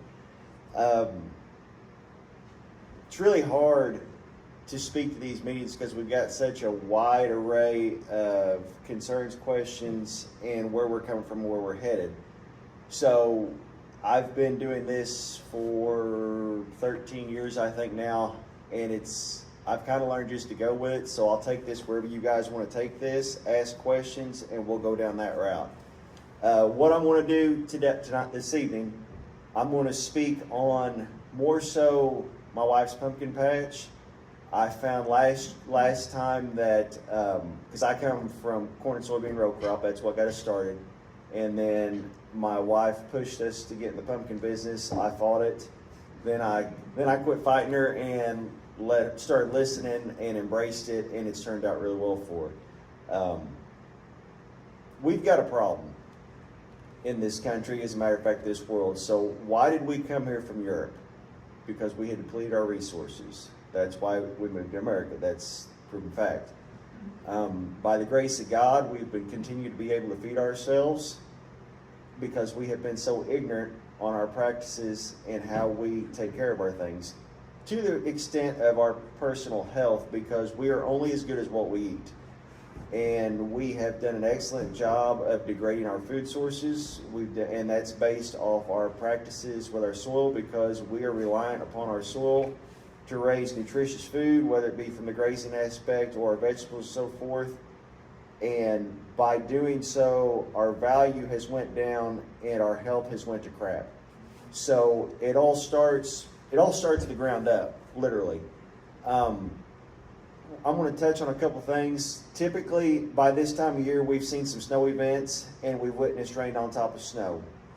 Whenever you see a snow event that hasn't had ice over the top and it rains, do you notice that water sitting on top of the snow?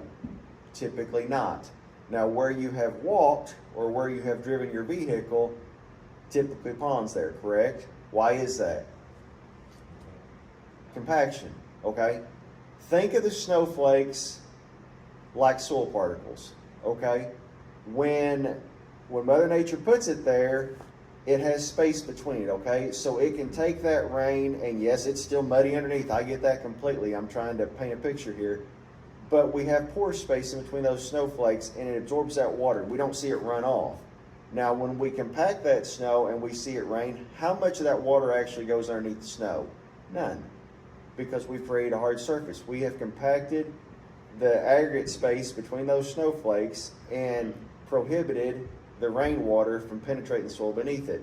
Same principles on our farming methods. So I'm not going to say one way's better than another, because not one size fits all. We still do have to have tillage in certain instances to correct things, to fix things. I mean, sometimes you have to do it. Some of your vegetables you guys plant to get a good seed start, you have to do that. I understand that, okay? I'm talking on the wide aspect. But think about the rainwater with the snow and how we approach our soil. So, destruction of soil particles creates compaction. And we know that because I come from the construction world too. And in order to build a road or a good base for a building or whatever, the first thing we do, we take a tillage tool in, we work that ground. Why do we work the ground? Because we have to destroy soil structure. Because if we don't destroy the soil structure, we're going to notice that building or that road have soft spots and it'll settle and it'll lead to all kinds of problems. So we take a disc or whatever type of tillage tool we want to do, we work that ground and then we drive over it. And we destroy the soil structure. Mainstream agriculture, we take that same disc behind that same tractor and we drive over it.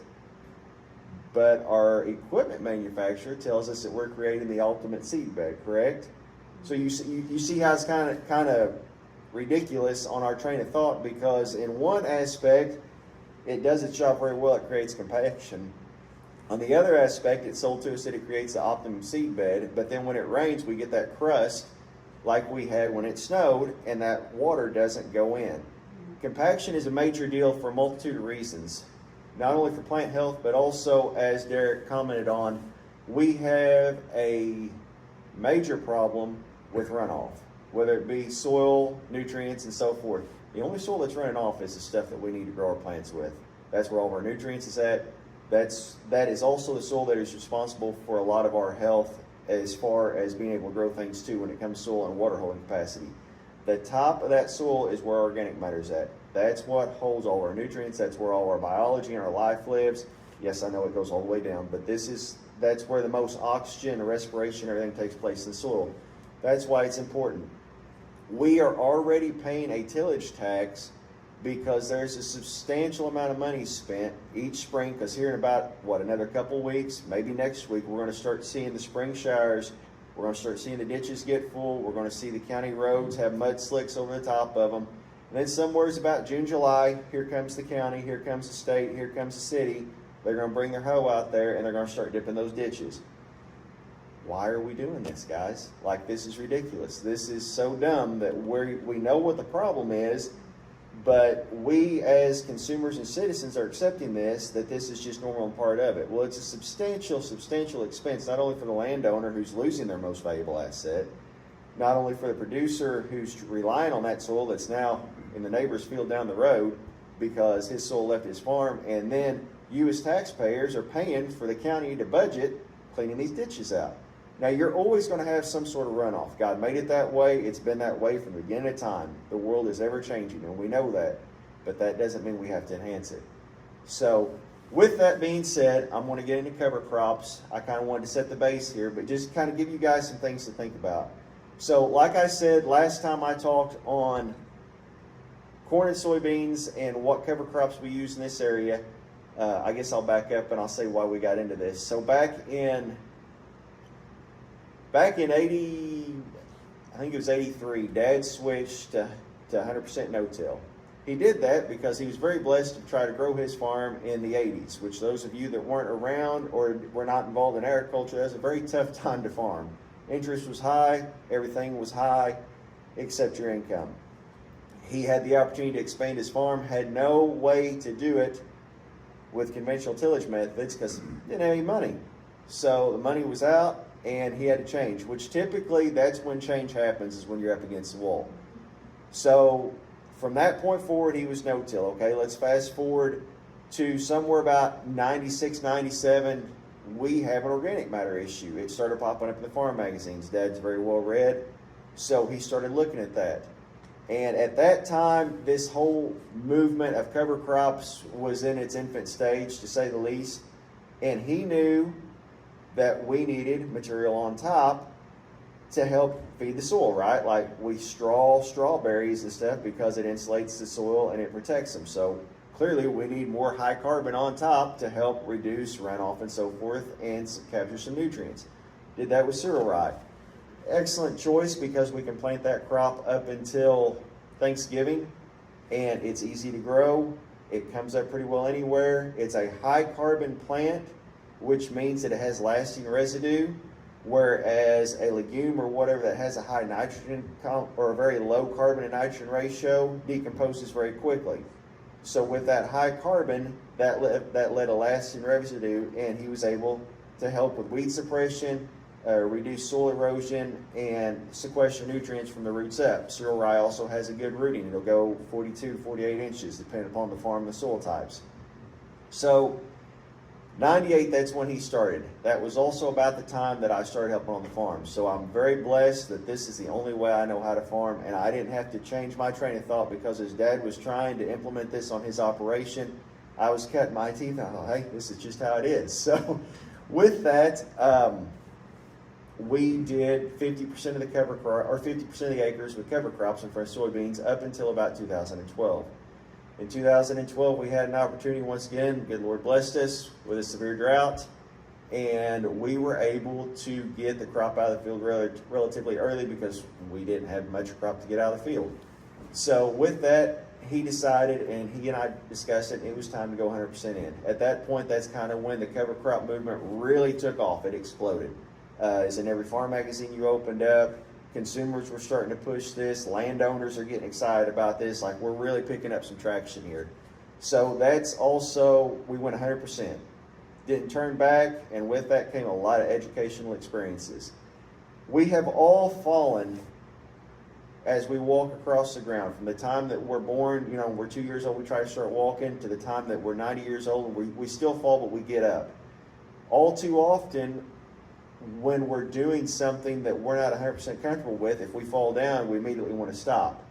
And that is the biggest mistake. So you've all fallen and gotten back up, so I know everybody can do this because you'll do something more than once and not give up. And most guys that have ever done conventional tillage have had to replant their crop, but they tried it again. So they can't tell me that they're not open to things at failure because they continue to buy more stuff that'll work the ground. So set your mind to it. Mindset is the most important thing to conquer whatever it is you want to go after. And then my method seems to be jump in both feet first and bury yourself so much you don't have a choice but to make it succeed. So that's kind of how it goes, is it not? I believe he said he decided to start grazing 4 different species the same year. Looking back, wasn't the best idea, but had he not done that, probably wouldn't have learned as much, correct? Because when you get up against the wall, that's when you get creative. So sometimes the bad times or your challenges are a positive. You just have to step back and see what the educational experience is we're going to deal with. So that's my background. That's what got us in. I don't know what happened. Sorry, guys. How do I switch this to the computer?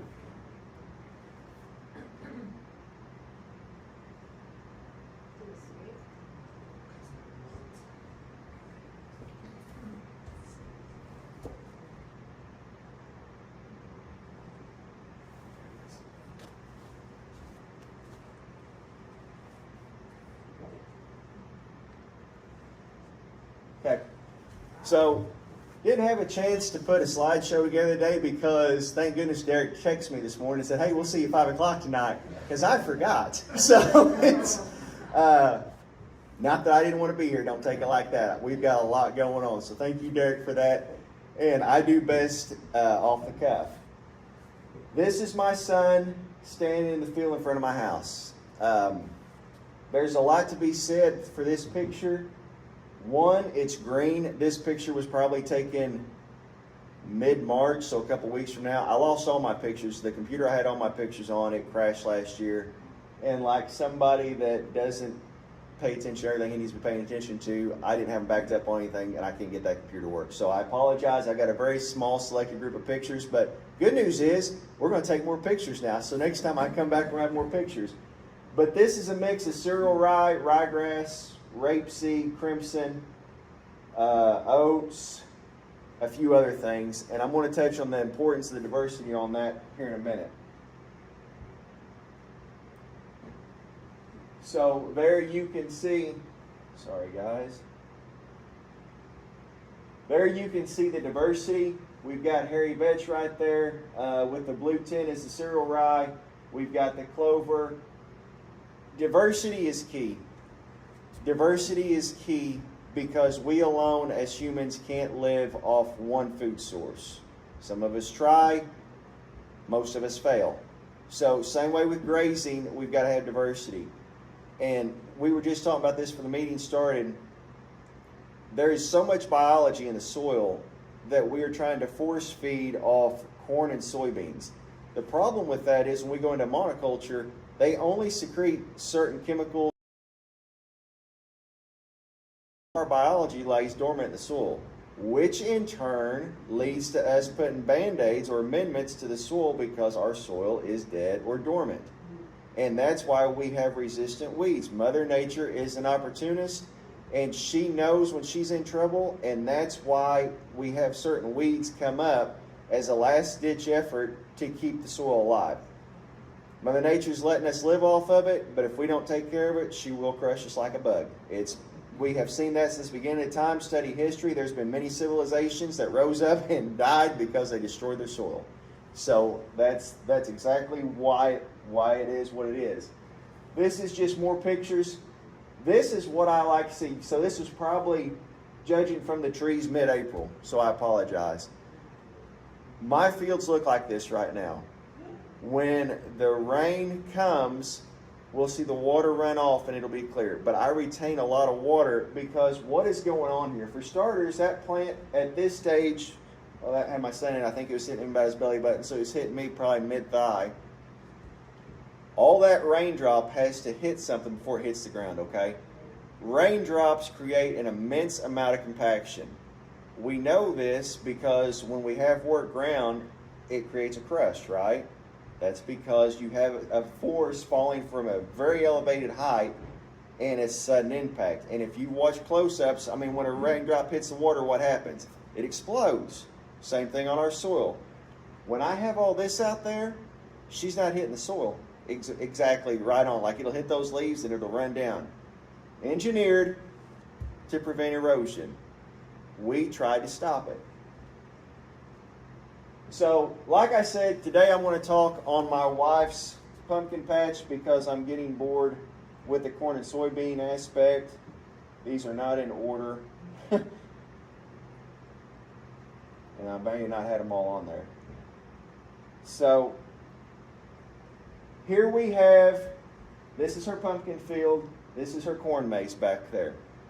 Two completely different cover crop mixes for two completely different goals. Okay? Corn is a high carbon plant, so I don't need a high carbon in front of a high carbon because I'm going to tie up all my nitrogen in the soil. Ideal carbon and nitrogen ratio is 24:1 for microbial diet. Remember, microbes eat first, plants eat second. So whenever I have a high carbon like cereal rye in front of a high carbon like corn, I have a very nitrogen depleted soil. As a matter of fact, we've seen cereal rye be allelopathic to corn. It was always believed. Fact of the matter is, yeah, probably is a little bit, but it's more so we're in a nitrogen depleted soil, and when we get in a cold, damp environment, that corn is needing a little bit of nitrogen to keep it going. It's its energy drink trying to keep it going. It's its sugar. And we deplete all the nitrogen, and there's just nothing there for that plant to eat off of. So that's more so why we see it. So on that side, we had a lot of oats. That field, at this point, you can't see because the crimson's just coming on. Crimson's a little bit slower. Not my most favorite legume for cover crops, but I'm forced to use it because this mess will bring you closer to God if you have a bad experience on this side. So you'll be on your knees begging for mercy. Voice of experience. So this was a high carbon plant. We had on this in front of our pumpkins was 100 to 120 pound of cereal rye, 10 to 12 pound of ryegrass, 30 pound of oats, 2 pound of rapeseed, pound and a half of turnips, probably 10 pound of crimson, 14 pound of vetch, and immense variety. And I'm doing that because I want lasting residue. For those of you that haven't grown pumpkins, there's not a lot of weed control with pumpkins.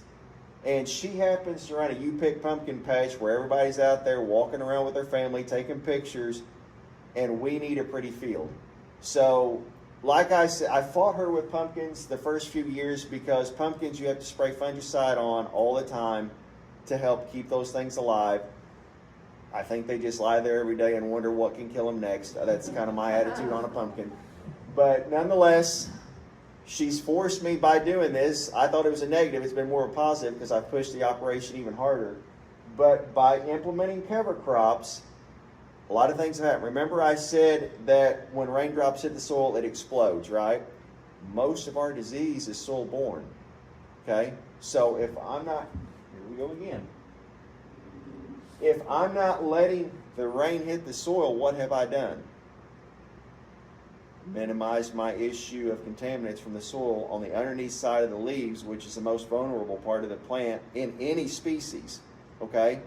So, comes down on a straw bed, don't have to deal with as much disease pressure because the rain isn't making contact with the soil, splashing it up on the bottoms of the leaves.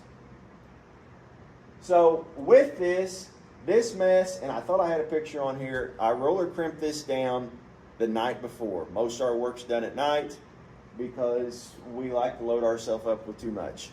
But that mix was this high. The vetch, which this is hairy vetch, has vines of up to 12 feet laid over the top of it, and it is a nightmare, okay? And the biggest challenge when you're no-tilling into something like this is you've got to get that seed in the ground. And if you don't get the seed in the ground, you're not going to make any money. That's just a proven fact. If it doesn't grow, you're not going to harvest your crop. Huge, huge struggle. And that is the biggest challenge with cover crops is if you don't have your equipment set up right, you're destined for failure. You've got to get past the aspect of, I like this color tractor, I like this color of equipment, I'm only going to buy this color of equipment because that's what I like, that's what Grandpa liked, and that's what we're going to do. Guaranteed to fail. Because you have to start looking at everything you do differently, no different than the grazing with breeds and stuff, because if you're trying to use the wrong thing in the wrong environment, you're going to fail. This row cleaner on the front changed my life. I looked for something like this for years. It has a smooth disc in the front to cut that mat, and then it's got openers or row cleaners on the side to part it apart, okay? That is crucial for our operation. I tried no-tilling into it without that. Limited success. With pumpkins, you get one shot. Come home from after she's planted the pumpkins and she doesn't see a lot of pumpkins. Home life's not so great. So clearly we've got to find something. I think my kid's right here. Her pumpkin's right here. And as the day passes, her pumpkins are up here and the kids are down here. So the kids are definitely doing a good job of testing her patience. This is what I was planting into. That's what that row cleaner that I had on that planter allowed me to do. As you can see, I parted that mat. I've got a slot right here with minimal disturbance, but that's what it took because I had to run that cutter just like running a knife through spaghetti. I had to cut that so I could part it. And that's what we spent so much time and money struggling trying to learn how to do. Took 2.5 years to find that particular row cleaner, and it's a little podunk operation in Central Illinois that builds them. So, yes, sir. Ag Focus. Yes, sir. Are you just crimping or are you spraying as well? So on this, I crimped it. So it's really cool. With crimping, I sell roller crimpers, so that's what got me into the crimping. You crimp whenever it's switching to reproductive, because on annual plants, when they switch reproductive, their only focus is reproduce, right? Whereas if you crimp it too early, it just thinks wildlife came by and ate it off, and here we go again. Let's try again. Crimping, it kinks the stalk like a garden hose, which stops the flow of nutrients, which prohibits it from setting viable seed. It terminates the plant. That works on cereal rye, that works on clovers, it works on basically all your cereals. Hairy vetch does not have a determinate flower, meaning it flowers all the flipping time. Best you can get on hairy vetch is probably 95% success, and you're going to crimp it twice to do that. So with that, I did shoot this with a shot of 2,4-D just to take it out, because if I let the veg come back with her pumpkins, it's going to be a bad deal all over again. So are you trying to time all the different species like right before they're getting into reproductive stage? So when you crimp, so what this did, I'm going to move this so I don't You're lose it. cutting and crimping at the same time? I crimped this the night before. I thought I had a picture on here, and I may have somehow lost it. You don't like have a big moco that you pull and then... No, I've got a roller crimper. I don't know if it's... I've never- Just like a big gargoyle with fins on it. And it's just a big, and I'm sorry, I thought I had it on here, but it's not on this slide. It's just it's a 16-inch drum with steel welded to it in a chevron pattern, and that particular roller is a 1/4 inch thick, and it just goes across the ground and just packs it down. As you can see, that's what that field looked like the night before. This is what it looks like after I crimp it. I can't deal with that. If you ever try to walk through that, you'll get the veg around your legs, you'll fall down, you start to get aggravated, sometimes scared because you don't know how you're going to get out of this mess. But it is a deal. It is a deal. When the tractor gets out of this field, it's covered all over with veg and cereal rind stuff hanging off of it. It's an immense mess. But How long have you been roll crumping your cover veg? probably 4 years, 4 or 5 years. It's kind of like what he said. You get in this and you're running so many different directions. You don't write everything down like you need to, because at the time it's just more of a point of survival and trying to figure out what works. You didn't know that it was actually going to be where your next step in the operation was. At least that's how it is for me. I assume it is for you too. It's really hard. Like you ought to keep a diary or something of when you're doing all this, if you plan on doing it, but you get so wrapped up in it that I'm not doing it to sell a book. I'm consumed by it because I want to succeed. So do you spray after you crimp it? So on this, yes, I did. I went over it with just a shot of 2,4-D just to kill the veg, just because I can't have the veg. Now the cool thing about this picture, pay attention to all the purple flowers. Okay, when she plants her pumpkins, because that was done at 9 o'clock at night the night before. And actually, I don't think I sprayed it with 2,4-D until after the pumpkins were planted, because it's a lot easier to plant pumpkins early in the morning when it's cool than when it's hot in the afternoon. My help tries to quit. So, but when we plant her pumpkins, that whole field is just an explosion of bees and insects and beneficial insects, to the point that my planter has an air tube on it. I kick the air on to keep the bugs off of them, because there's just so many beneficial insects out there. The bees are out there. That creates an excellent, excellent source of honey, hairy veg does. For those of you that have bees, you know this. But it's so impressive. And this is what's so important with any of this cover crop system, regenerative ag, whatever you want to call it. When you learn to incorporate Mother Nature into your operation, it's a lot easier. Before insecticides and pesticides, they lost 1/3 of the crop. After insecticides and pesticides, they lost 1/3 of the crop. We didn't gain anything. All we did, we killed off all of our beneficials. I want to say, and it's been a while, Jonathan Lundgren spoke. I listened to him one time, and I want to say for every one pest in a cornfield, there's like 5,000 beneficial insects. So I'm not saying that there's not instances where we have an infestation that has to be handled, okay? What I'm telling you is, if you minimize the amount of killing things that you do, she'll take care of herself most of the time. So, sorry about this, guys. I had on this field this year, that pumpkin field didn't get sprayed with insecticide at all the entire season. And those of you that have ever grown pumpkins or whatever, that is a testament to not have to spray insecticide. Did we have some insect damage? Yeah. Were we going to have insect damage after the insecticide? Absolutely. but we are getting to the point to where I didn't have to do that. Now, with that being said, I'll probably eat crow this year and I'll probably be screwed. So, I mean, that's just, every time you think you've got it figured out, it's going to bite you every time. But to not have to put insecticide on, and typically any other year, we never sprayed until about the first week of September because I've got my beneficials out there working. You've got to pay attention to what's going on around you. This particular farm where we live only has one ag field that touches it. It's on the back side. I need to get it bought so we can manage our place better. And they don't do anything wrong. Don't take it like that. But it's just when I can create this oasis where I don't have a lot of pressure from insecticide and everything from neighboring fields, this is more of where all the beneficials want to go because they're not being killed. So at that point, it amps up my protection. So that is what her field looks like. This is planting the pumpkins. That mat was that thick when we were planting. I've got seed to soil contact.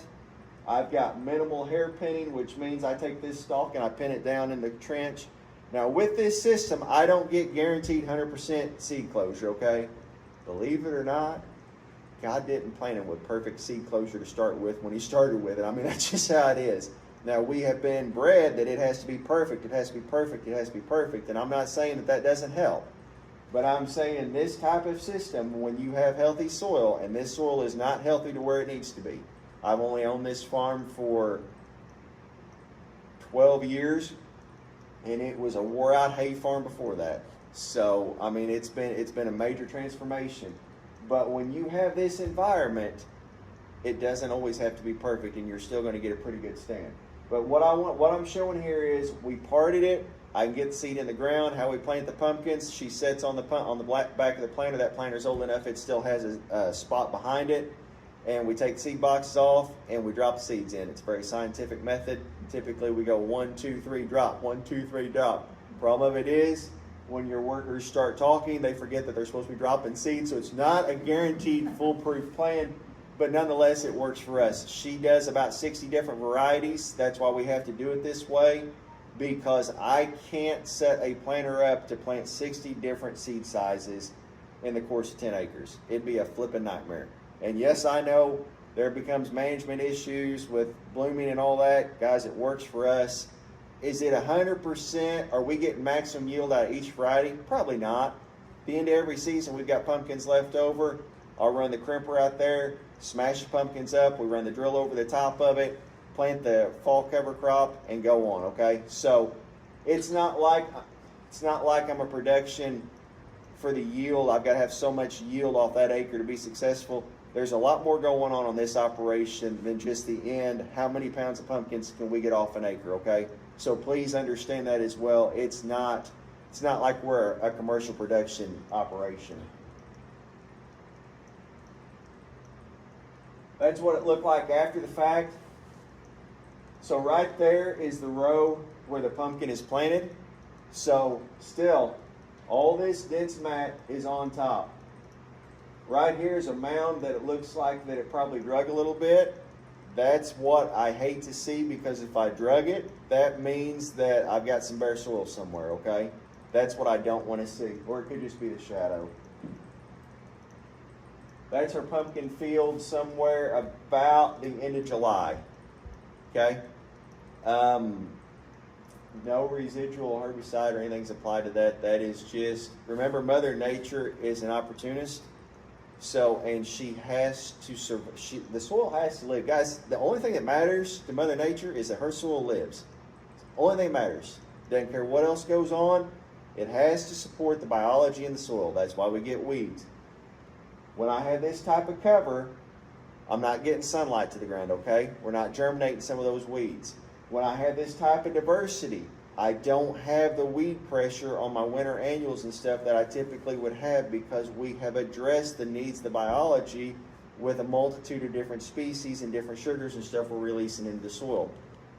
I'm not sitting here and telling you this field will look like this the entire time, okay? We had an event, I didn't get a picture of it. The bottom acre and a half of that field, we had those rains in August.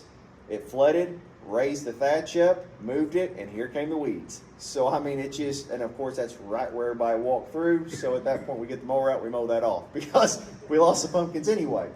But that's what her pumpkin patch looks like. There's the slot. Also, don't use synthetic fungicides. We use some biological stimulants from a company based out of California. I do that because fungicides are just like insecticides. They don't know a good from a bad, okay? With pumpkins, you've got to spray every 7 to 10 days, I've learned. And that's why I fought her so much on the pumpkins, because I didn't want to sterilize my soil. I'm trying to build my soil, and if I'm spraying fungicides on my soil all the time, what's happening? Sterilizing all the good fungus and everything on the soil that I'm relying on for plant health, and I'm going to touch on that in a minute. Biological stimulant, yes, I had some, towards the end of the season, we had some downy mildew and stuff come in. Keep in mind, we also had a really wet July and August last year. By the grace of God, we got rain finally, and that's the only thing that saved us. But like, you're not going to have it perfect all the time. But I would rather lose some plants to that than to pump it full of synthetic fungicides and then have to deal with that for years to come. It takes a long time to get soil healthy. I can destroy it in the course of 2 days. So, I mean, with what I can put on, I mean, it's substantial. So why, could you plant something besides the vetch that you don't have to put the 2,4-D on? I want the vetch for nitrogen production. I don't put any, so we still fertilize that field with DAP and potash and stuff, but I don't put any, you got to be careful with pumpkins. If you put too much nitrogen on them, they become all vegetative and they don't reproduce. It's all vine. With that, and it's not a science, guys. Have not studied. All I know is she grows some pretty nice pumpkins. I want that vetch in there for its maximum nitrogen production. Vetch is a very sloppy nitrogen producer. It can produce up to 220 pounds per acre, which is substantial. That's enough to raise 240 bushel corn. The crucial point to have the cereal rye with the vetch is cereal rye is a grass. It captures nitrogen. I can throw, so we talked about the nutrient reduction strategy and all that, all the loss and all that. I can throw water samples off without putting a pound of fertilizer on a field based upon how I manage my cover crops. I can put so much nitrates in the water with hairy vetch because if I get a rain event, I can make their sensors go off the wall. Didn't apply anything. All I did, that was that plant growing out there, and it's so sloppy when it grows because, I mean, it produces so much nitrogen, something has to capture it. So that's why I want it out there, and I'm glad you brought that up. What we're also doing, nutrient cycling is a very important part of our operation, okay? We all agree that we want to spoon feed our plants, right? Like they're all saying we need multiple trips across the field. You and I like to eat 3 times a day, every day. It's kind of a proven fact, some of us more so. We want to spoon feed our nutrients. With this system, with the cereal rye and the vetch, that cereal rye takes all that nitrogen up in the plant. As it breaks down, that residue right there will be there until probably July of this year. And when it finally decomposes, it's going to give me a flush of nutrients for the crop that's growing there. That takes a lot of time to get that nutrient cycling going. So that's why I use vetch.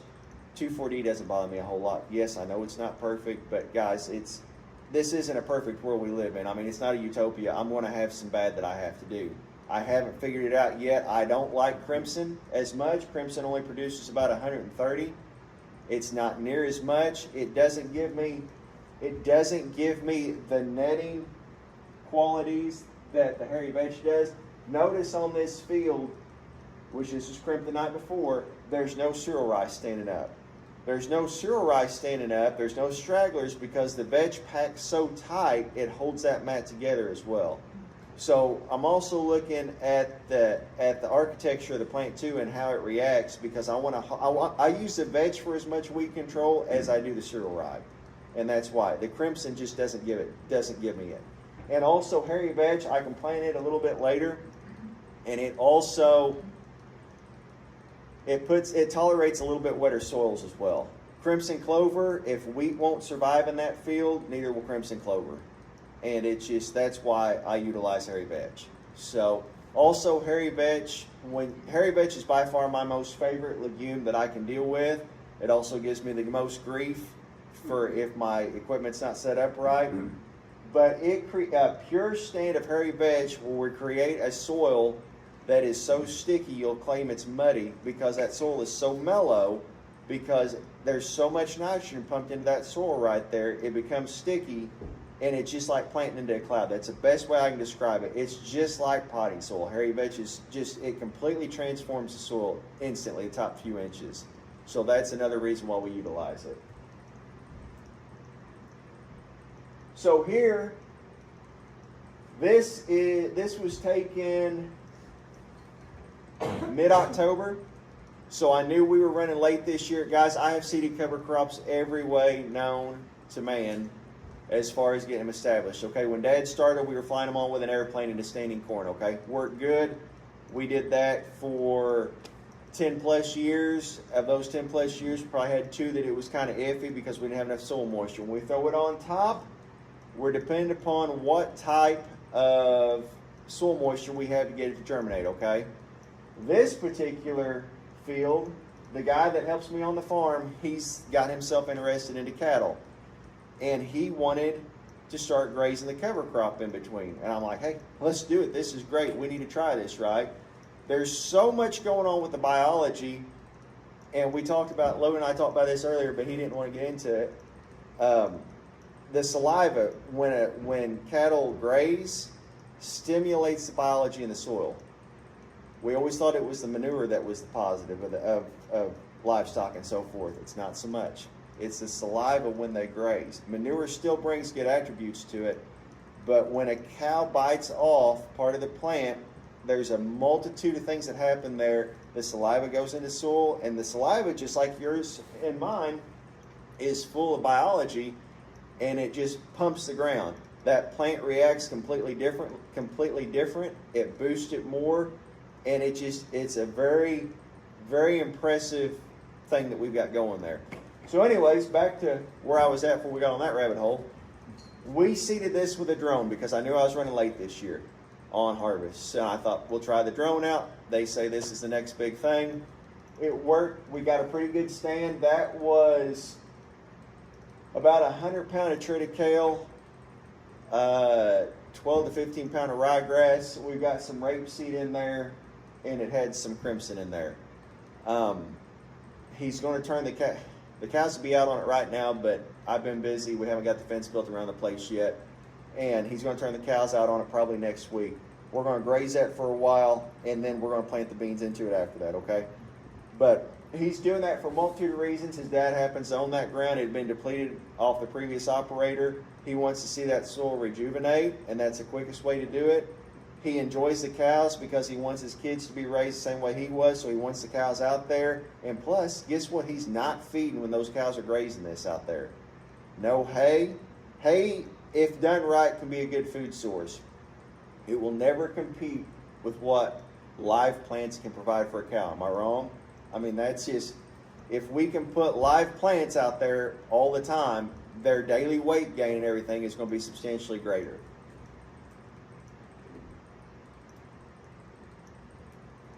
There the mix is again.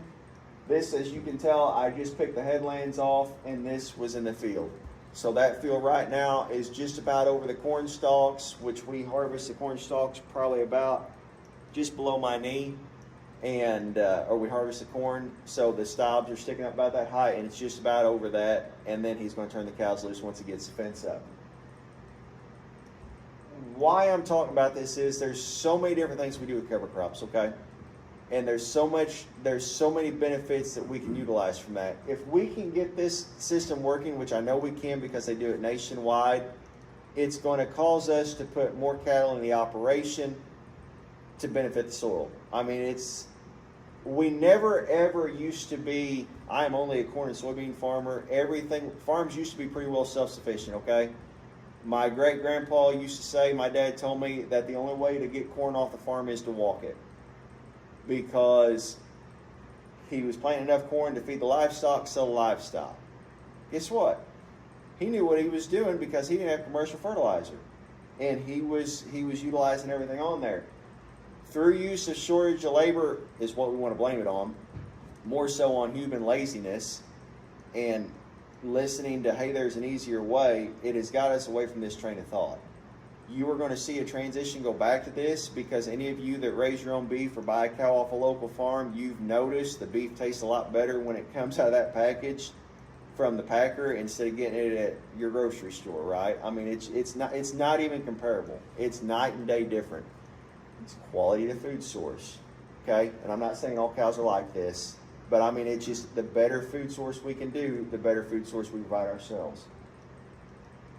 This right here, so with pumpkins, I'm told that you want a 3-year rotation in between pumpkin crops, okay? That's fantastic because they get so much disease buildup. They're just the devil of plants, best I can figure. But I don't have that privilege because I don't have enough ground to do a 3rd-year rotation and rotate it around. Her business is booming. I can't keep up with it. It's all my fault. I don't have enough ground. I'm really inhibiting her expansion. Now, she doesn't say that, but I mean, that's what she's thinking. But, so what we started, she's now taking over the entire farm. We'll rotate the fields. 1 year she's in the front of the farm, the next year she's in the back of the farm, okay? I can't do the 3-year rotation like I told you I want to do. But she's getting 3 cover crop rotations in between each pumpkin crop. So what I'm doing, like I said, the field that she did her pumpkin patch on this year, somewhere it's about the 1st of November, I went in, I seeded cereal rye, okay? That's going to be growing until mid-May. I'm going to terminate that, and I'm going to put a 14 to 16 way multi-species mix in. Diversity is key because I want to feed the biology, right? So we'll do a bunch of warm season grasses and legumes to enhance that soil and build it up, because if I've got healthy soil, what am I going to have less pressure? Disease. So healthy plants come from healthy soil. Sick plants come from degraded soil. It's a proven fact. Why do you think the ground in the Corn Belt in central Illinois and Iowa is so expensive? They're buying climate, but they've got high organic matter. Now they're depleting at a rapid rate, but if you've got good soil, you don't have to fight off as many diseases. That's the whole thought process behind this. And then after we do the summer mix, somewhere about 1st September, I'll go in with her mix in front of her pumpkins or her corn maze, depending upon what I'm doing, and I'll adjust the mix accordingly. Right now, if you drive in front of my house, which Derek and Libby do every day, where her corn maze is going, it's still a little bit brown, but where her pumpkins are going, it's a lush green, and it is this high right now, and I'm praying to God that those row cleaners will cut that because we've got a thick mat now. So it is taking off. That field got a rest, and it's coming back meaner than ever. I mean, it is just truly impressive what we can do. I took these pictures, I don't know. These pictures were taken probably 1st of January before we started having hard freezes. What you see here, the brown flowers, are buckwheat. Buckwheat is a phenomenal crop. It releases rock phosphorus in the soil. It's also very excellent for honeybees. And in 45 days from germination, it flowers and sets seed. If it's not done correctly, it can turn into a weed because it'll grow, produce, drop a seed, grow, produce, drop a seed, and it can really, you can really get into quite a pattern there. But phenomenal, phenomenal plant. I utilize it every time I can because I like what it does for the soil. But this is what she's got. This was somewhere about 1st January. The brown stuff here, that is the cereal rye. Let me think. That is the cereal rye from last spring before I planted her summer mix in. So you can see the thatch is still there. Somewhere about July, it's going to disappear, but I'm going to lay another one down on it for her pumpkins. I may be screwed, but hey, when you're up against the walls, when you learn things. But what I'm showcasing here, see all the little white roots on top of the ground. That's my mycorrhiza fungi and roots off plants. That is life. Okay? That is what this end game is about. When I can walk out in my field, that is on the surface. I didn't dig down. I didn't uncover. I mean, yes, I uncovered it. I parted the thatch. I have active life on the surface of my soil all the time. You can't see it right here. I've not done a good job. I've been super busy on taking pictures. But I can part that anywhere right now. Even in January, I went down further and there were earthworms on top of the surface in the middle of the day. So with covering the soil, it allows us to enhance everything. And why is this important? Why is it important to have mycorrhiza fungi active in your soil? Does anybody know? So plant roots are big, okay? Think of it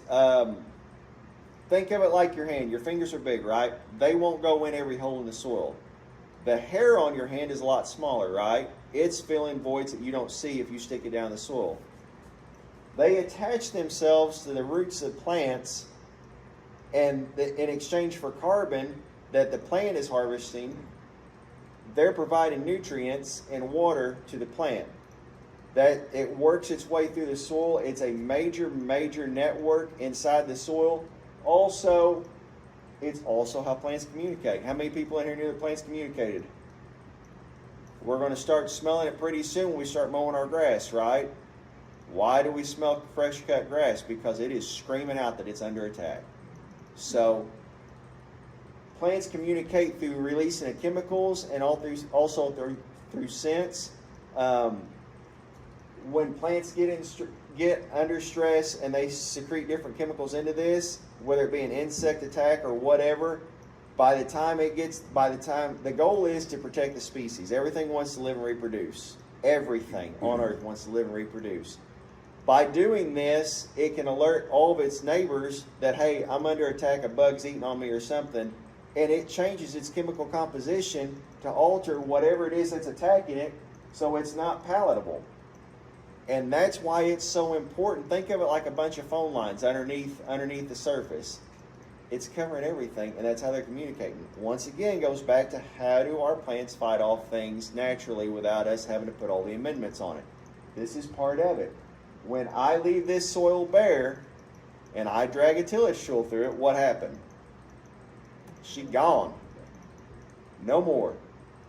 That's when all our amendments come into play that we have to start putting in on the soil and so forth. Okay? Yes, sir. I got 10 minutes, or I'm a 10. I'm fantastic. Yeah, it's has to have moisture, has to be damp. Something else to think about on this. This soil is protected not only from the rain, but also the sun, okay? Small roots start to die off at 80 degrees, okay? When we get in July and August here in Southern Illinois, our soil's flipping on fire. It's just as hot as pavement almost. It is hot. What does that mean? Our roots aren't doing anything. She's dead.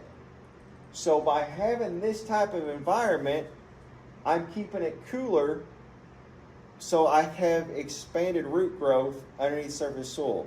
Increases with water retention.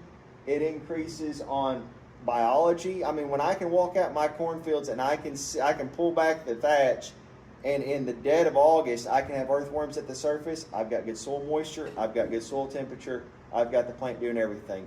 A plant in this system will go 10 days to 2 weeks longer than a conventional plant because it's not under attack from the standpoint it's got soil structure, okay?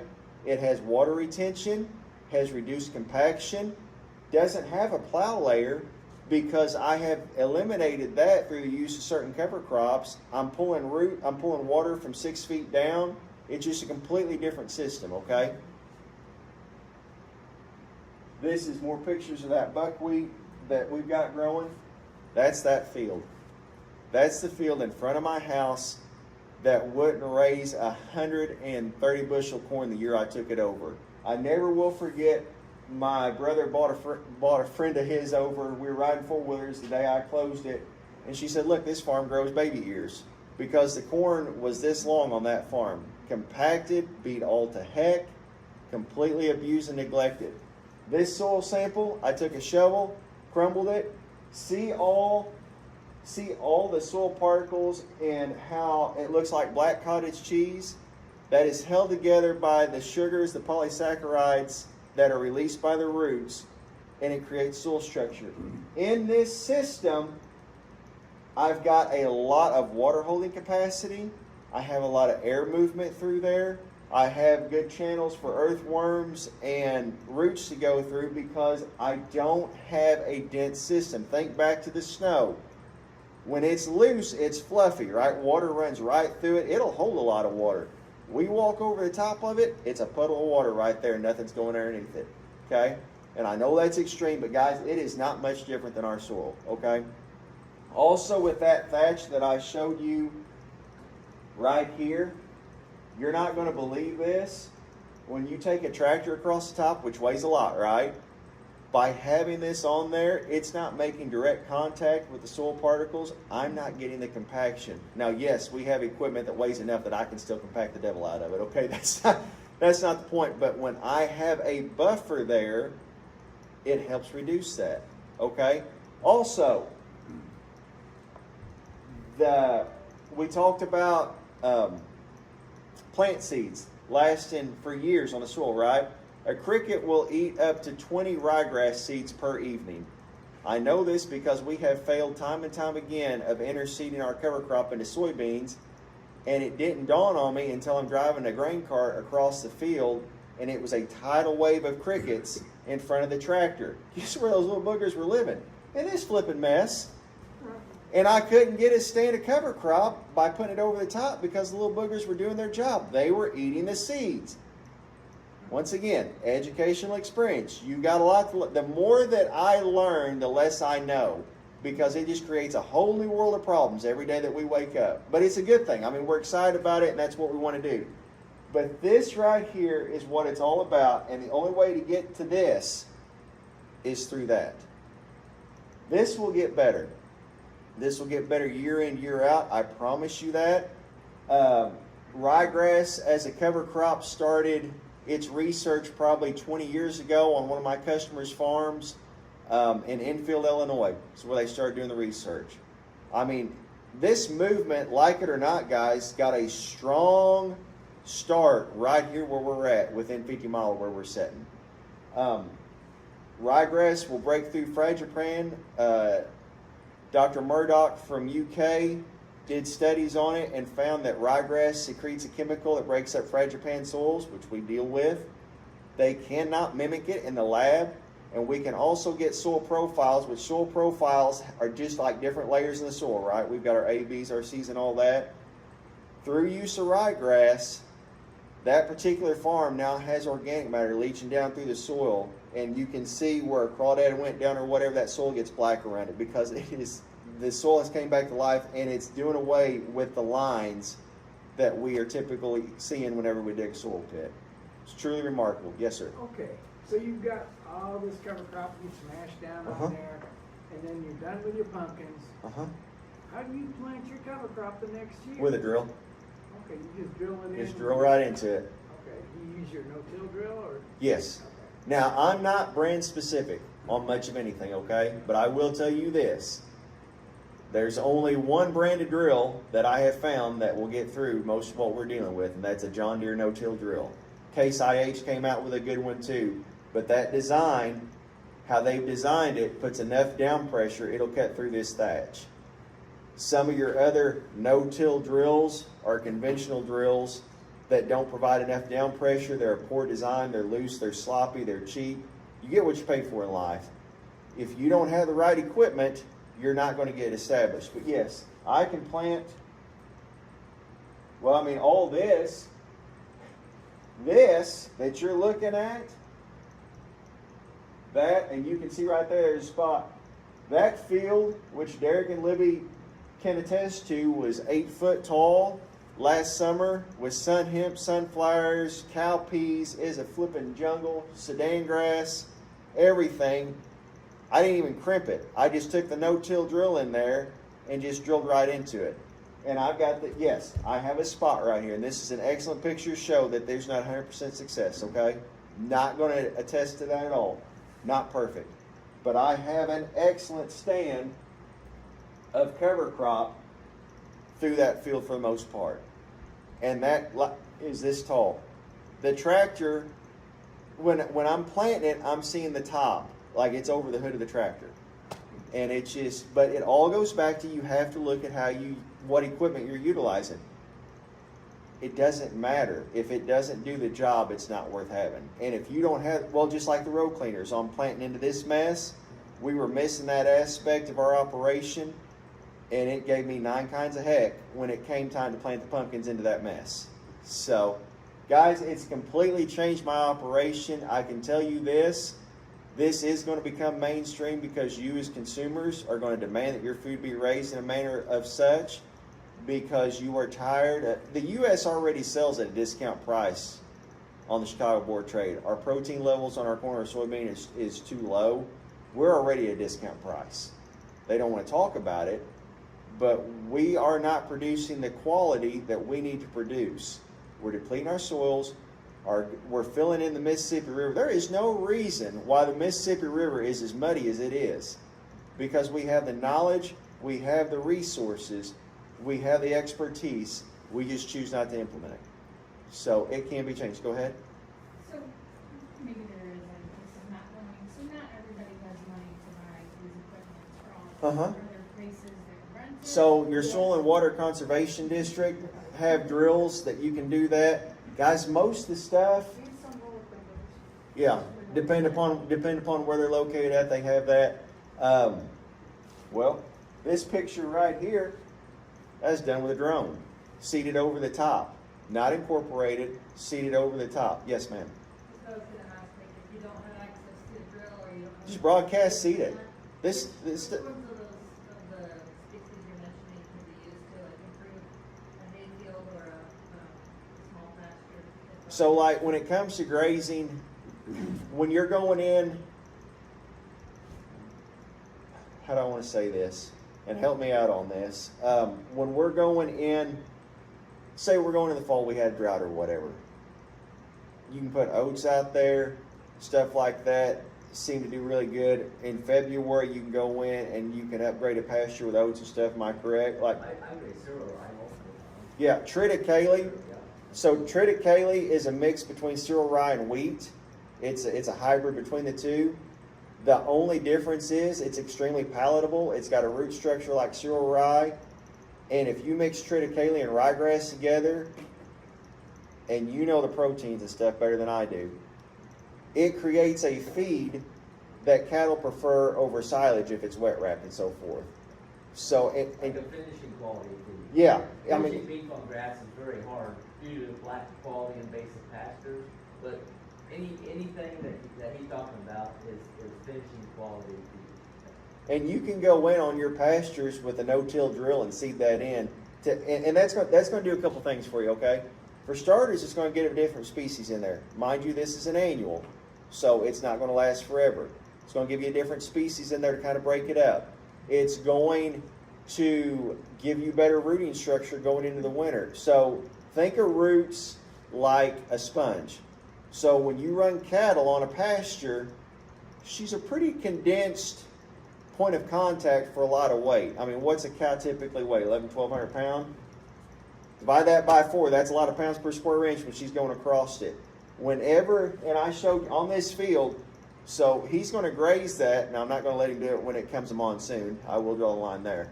But he's going to graze that, and I'm not going to see hardly any compaction because I have such a dense root structure, it's going to help keep that soil fluffed up.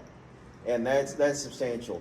But also, when we mix plants like that in there on the hillsides like we were talking about that we had erosion issues, it's going to help with your erosion as well because it's going to continue to thrive and come on when a lot of your grasses have slowed down and went dormant. It's not going to be a fix-all for everything, okay?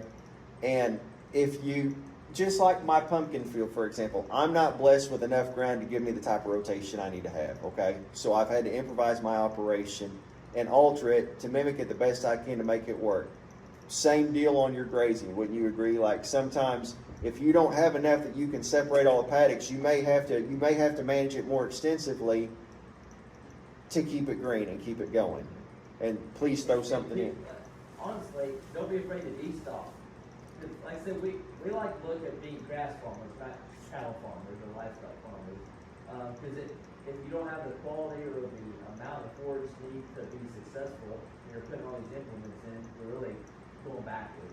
So we've done this even, we've got to a point like, okay, we're getting a little ahead of ourselves on our stocking rate, so we sold some cows off and took advantage of, maybe higher markets on full cows on the rail or something like that, use that. Well, and with that being said, you get paid per head of cow, right? But you make your money on average daily gain, correct? I mean, that's where the money's at. If you can get that cow fatter quicker, she's going to be a quicker payday. So what you're talking about, even though if you're destocking a little bit, your profitability may stay the same. Wouldn't you agree? Yes, correct. Yeah. And you talk about improving pasture. Frost seeding is an extremely useful tool. Right there, February, March, or right now, kind of. Go out there because with that, you spread a legume, usually it works best. And when the ground starts freezing and thawing through the day, like we've been having, that works that seed into the ground, and then you have a stand clover. Anyway, pretty easy tool to use to improve your pasture with a high protein level. Snow is the best time if the time is right of the year, because snow saturates that soil, and as she melts, she'll pull that seed down into the soil. Because most of your legumes, you don't want them planted much deeper than a 1/4 inch.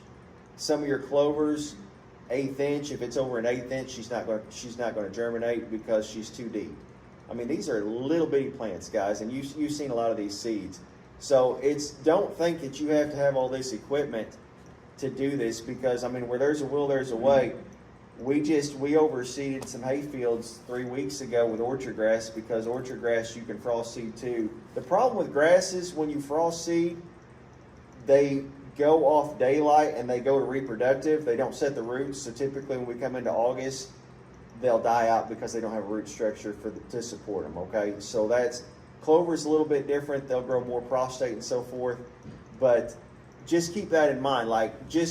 I've been doing it in February on my orchard grass fields, because we've not had enough soil moisture to get the stand I needed in the fall. And once again, I had to improvise. But all that work's done with a $3,000 four-wheeler and a $500 herd seeder on the back of it. So I mean, don't think that it has to be perfect, because the important thing is that you're making an attempt, and I promise you're going to see some things succeed that in your wildest dreams you would have never thought would have succeeded. Well, you're seeding behind hogs rooting in the woods. Like, it's just, why is that working? Because he's got virtually no equipment costs, and and that's what I was going to say. He probably went out with a spin seeder through the trees and seeded it, and then he's grazing it. So just get creative. If you don't have your mindset set right, I'm guaranteeing you're going to fail. That's why I don't drive around and push people on the cover crops and say, you need cover crops, you need cover crops, you need cover crops, because if you're not ready to change your management thought process, it's guaranteed to fail, and I'm going to become your enemy and not your friend. So, yes, sir.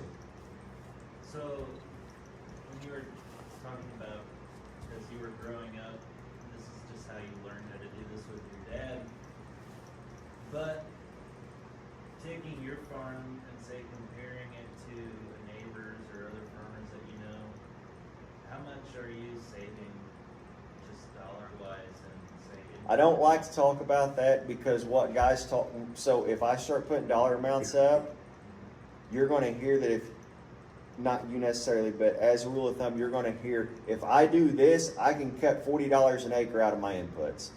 So I won't speak on that. You can find that research on there. And to be honest with you, I don't track it a whole lot on my farm, because I'm still putting fertility on there because my farm was so depleted. But I'm also enhancing it with programs like this to get soil to look like that. And nobody can put a dollar value on that. No. And it's just, I know what you're asking, and I'm not trying to sidestep, but I will tell you this.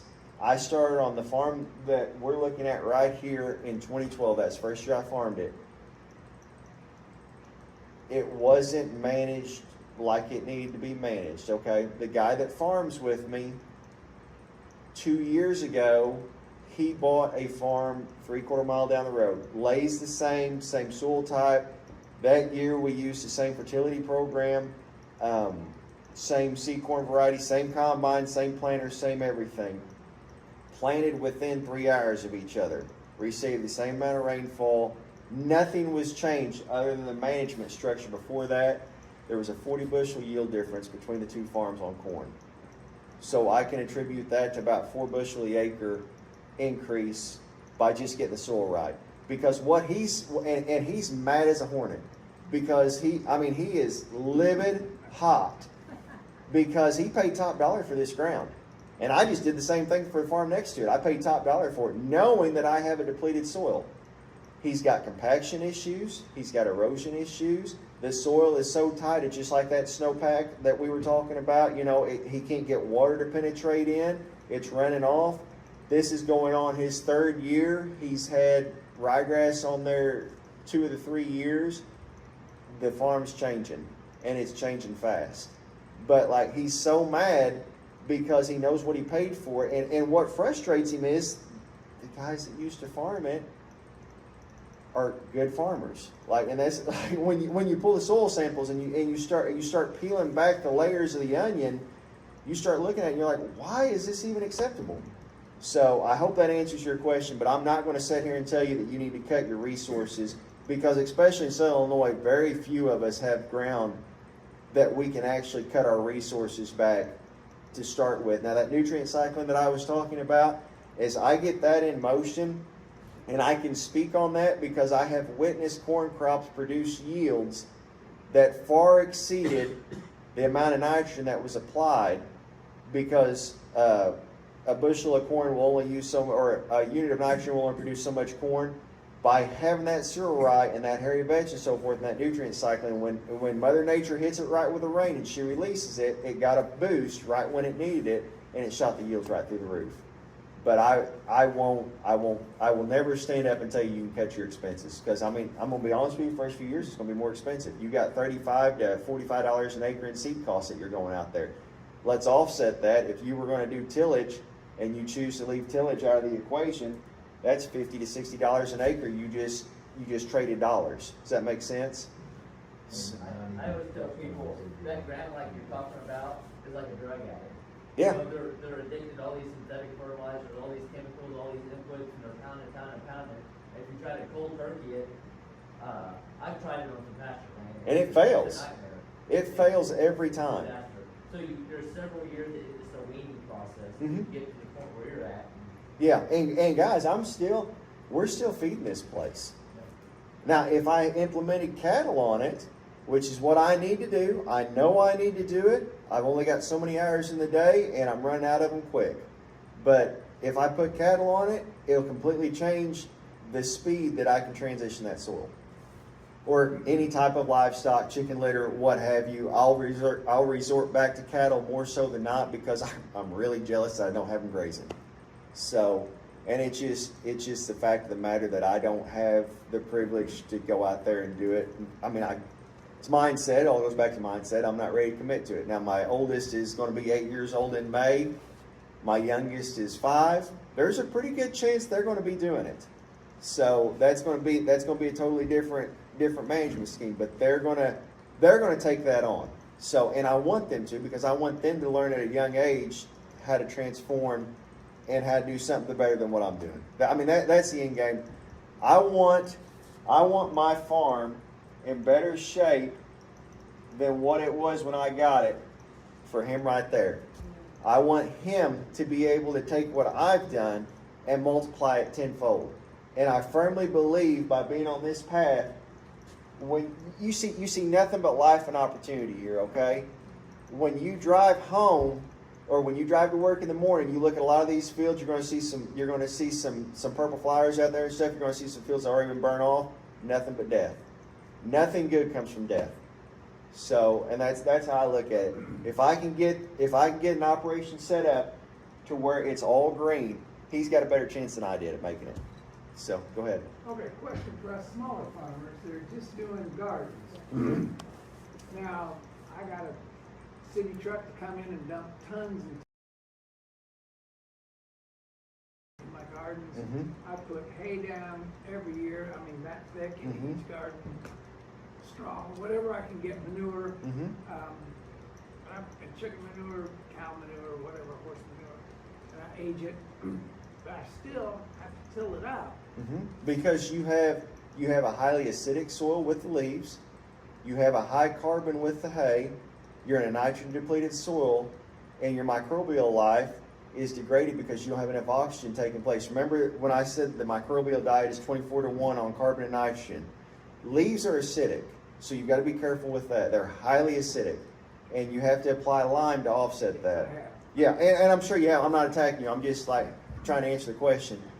But you've applied so much carbon in that atmosphere, it's kind of like wood chips or mulch. You know, it takes a long time for wood chips to break down. That's why I hate manure from a horse stall, because horse manure has very little value, and you will probably agree with this, because you have tied what little bit of nitrogen to a high carbon environment like wood chips, and it's actually robbing you more than it's helping you, because you've stunned your microbial activity. Did you? So, I mean, it's just, you've got to be careful when you go to throwing so much at it like that, because you are trying to force feed it, but it needs some life. So everything that you just applied was dead. So that isn't good to have that mulchy stuff in my soil, which I always thought would add oxygen, and it's breaking down with the molds and everything that are breaking those leaves down. I mean, I can dig in it, and this white powder comes up from the leaf mulch. But you have a very small group of biology that you're utilizing. No different than our crop fields that don't have diversity like what this field has. That is not because I like how, I mean, it is because I like how it looks. But with this, there's more to that. I mean, we've got our crimson right here, okay? We've got our hairy vetch right there. They secrete different sugars and different chemicals in the soil, and it allows the different microbes to function.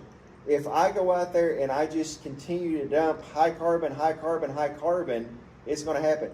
Case in point, what you're talking about up north right now, they can dig soil pits, and you've probably been in them. They have layers of corn stalks that aren't breaking down. That's a bad deal, because just like what you were taught, let's mulch this and let's work it up, and we're going to force this ground to adapt, right? Like we're going to do this. Guys, it won't work, because you have to have a balance, because if you don't have the life that something like this brings in to burst open your microbial platform, it's not going to break down. They have issues of different layers where they've chisel plowed it and they've disc it and they've vertical tillage it. You just layer after layer of corn stalks, and it's not breaking down. And that's why, take part of your garden, and I understand that you're very small scale, and that means absolutely nothing, because an inch of soil is an inch of soil regardless of size, okay? But take part of your soil, split your garden in half. Keep doing what you're doing half of it. Leave some of that crap off of it, and put a diversity of plants out there and see what happens in a year. Green manure will transition soil faster than dead stuff will. And by green manure, I mean a mix like this, if you mow it and till that under, that's going to give you a lot more life than the leaves and stuff. Wouldn't you agree? I mean, that's the best way to answer that. Okay, but how do I plant, without spraying it, because I'm doing organic. Uh-huh. So how do I plant amongst that stuff? What do you want to plant? Just vegetables. Okay, all vegetable. kinds of So you're lettuce, going to, spinach, all that. I can't put it in the middle of all that stuff. you'll do cereal rye. You can buy a lawn roller at Rural King or whatever, and if you let it go to where it heads out, you can lay it down, part it, and plant it. So you just buy a lawn roller. Yeah, I mean, you, That way. cereal rye, like for everything you just described, you've got weed issues, you need the mulch. If you do pure cereal rye and lay it down, mow it off, I don't care what you do with it. But when it goes to set ahead, you can lay it down and then just, guys, that's how, we used to not plow the ground. And they would just open, I mean, the flipping Indians did it with sticks. Like they'd take a stick and they dropped a seed and it worked. Then we came along and we said, it's all got to be worked. And then all of a sudden we don't have enough ground. They were feeding civilizations with a stick and a seed, stick and a seed. I mean, it's just step back. Don't do what I did. Don't go home. If any of you go home and you try to mimic this right here, I failed. This is advanced. This is educated guessing, praying for not a failure. Because I mean, I can make this system fail if I don't do it right. But I'm showing you this for the aspect that you've got to start thinking outside the box to get it to happen. But cereal rye, oats are a good one as well. Spring oats, they're going to be lower carbon. You can plant those right now, and that's going to give you some life. Actually, oats attack heavy metals in the soil too. So that's another benefit. They increase microbial life. Oats are first off in the races when you plant them, so they're sequestering more carbon, which makes other plants thrive when they come in the system because it's feeding the soil instantly. So it's just there's a combination of a lot of things, and you can get online and look at it. But like, don't be intimidated because you don't have the right equipment to do this. You just got to change from your traditional thought process. And you can get online and YouTube, no-till gardens, cover crop gardens. There is all kinds of resources on how to manage it. Yes, go ahead. All this stuff that him and I both talked about is scalable, no matter if you got a half of an acre or 14,000 acres. You can do everything we're talking about on any size, a piece of whatever. No matter if you've got one cow on 2 acres, you can make it work. Mm-hmm. Yes, sir. There are some people who will like lay the cover crop down and then put a silage tarp over it, and that will burn it. And it's all about timing for a number of weeks, and that will kill it. And thank you for bringing that up because I didn't think about that. But like, and I've seen guys, you've seen videos of guys taking 2x8s with the ropes and they're crimping their cereal rye like that because they're only doing a garden twice the size of your table, but they're getting it knocked down. But doing what he's doing, that's going to do a multitude of things as well. It's also going to pre-warm that soil, and some of your weed seeds can't take some of that heat, and they'll become non-viable seed as well. Because I've got so many weeds that come up in my gardens every year, and it's just like there's a seed bank in there for It's going to be years. it's going to be there for your kids' kids. Like some of these seeds will go 100 years, and Mother Nature is so cool like that. Because when we see pressure or when she feels like her soil's not being fed, she puts them in place. And it can respond so fast. We've seen glyphosate resistant. We've got water hemp and palmer amaranth coming in. And it's all because she knows what she has to have and she's going to put it in place. Like where I put hay down in my pasture for my cattle, next year, spiny amaranth coming up everywhere. The cows eat that, get those. And that's why you got to be careful because, and you'll speak on this, hay is it's so hard because if you don't know where it's coming from, it's a negative. Because you can bring, and I'm sure you've done this on some of your pastures. I've had perfect strip of solid copper after I. Yeah, I mean, God, it's because you are literally transporting seed heads in a bale, and then you're using this cool thing called a cow that likes to be mobile, and if that strip wasn't good enough, she's walking around all over. It's just the devil. So, is anybody else ask questions? I went over. I'm sorry. I thought I was just 10. So, go ahead. One more. Do you find that so the cover crops allow the soil to hold more water, but do you find that shortens your window for when you can get into your field? Actually, it extends it. So, cover crops will keep soil temperatures down in the summertime, right? I've also seen it warm the soil temperatures up almost as much as tillage from the standpoint we've got so much in a balanced system where we've got so much activity. When you work, you heat up, right? You start sweating. Same thing with, and this is getting extreme, but the microbial will start to warm that up. To answer your question on my planting window, I used to try to plant April 23rd, somewhere in there. I've moved my planting window back. If I can get it in by May 10th, I'm happy. I've conditioned my soil to where it's not as important that I get in there right, because the reason we push so hard is for soil moisture. Like we want the corn tossed by the 4th of July for the heat purposes and all that, because it'll burn the pollen. You know, I mean, there's a multitude of things going on. But when you have a more healthy environment, it's not as tight as window as one would think. I was actually more curious about after like a big rain event. As far as no, Being able to get your tractor in. the only time that you will cuss is your first year of ryegrass.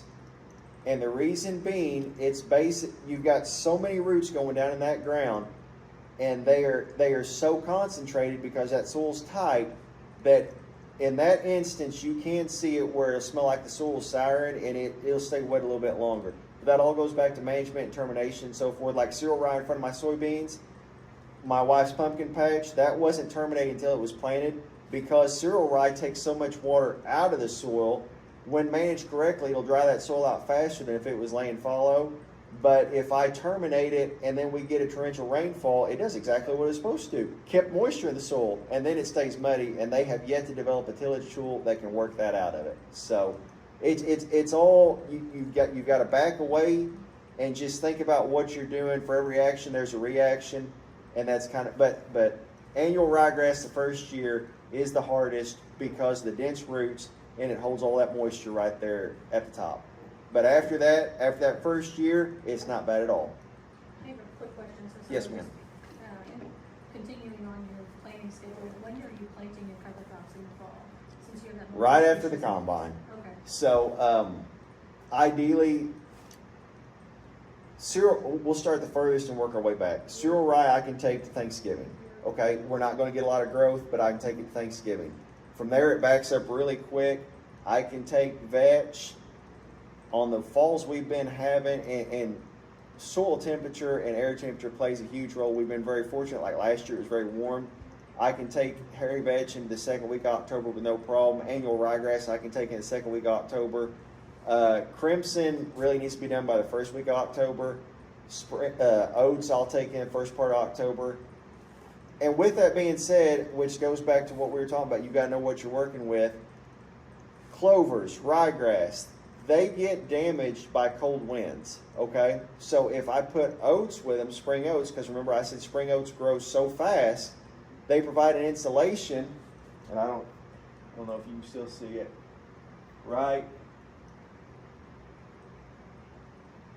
So, I didn't take a picture of that side, but some of this, those were spring oats that died out second week of February. But and the rest of this is winter oats in there. Spring oats take hold in the fall quicker than winter oats do. But they grow so fast and they'll die. It takes 3 nights of below 20-degree weather to freeze a spring oat out. But it will provide an insulation over your grasses and your clovers, so I can push that window a little bit longer if the soil temperatures are right by adjusting my mix to provide insulation on that. So. Are you planting your mix all at one time, like you're calibrating it to do, or are you doing multiple passes? No, I'm doing it all at one time. Best, and once again, this is on my scale, okay? But you can get a bag and flip it back and forth to mix your seed. You can put it in a bucket, whatever.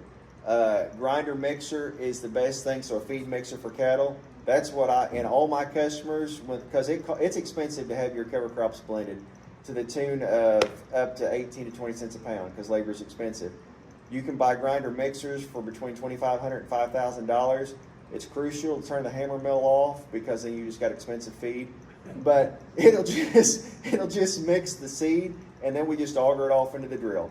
And it takes about 20 minutes to calibrate it, and they don't have a chart. You've got to have a scale. It's about $80, but you set your drill to do all those mixes.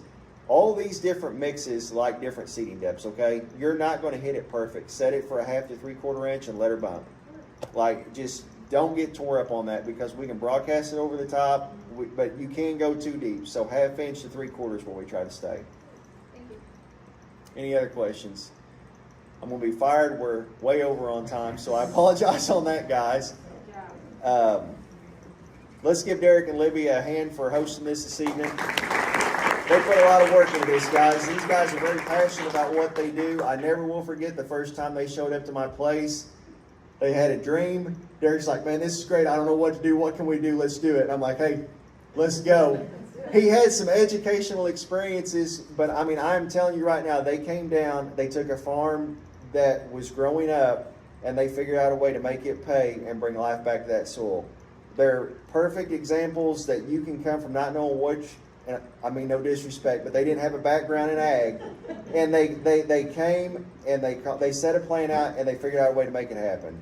So they're a perfect example, and never hesitate to lean on them because they have an extensive network, probably nationwide, of different resources for whatever avenue it is that you're looking into. So thank you for your time, guys.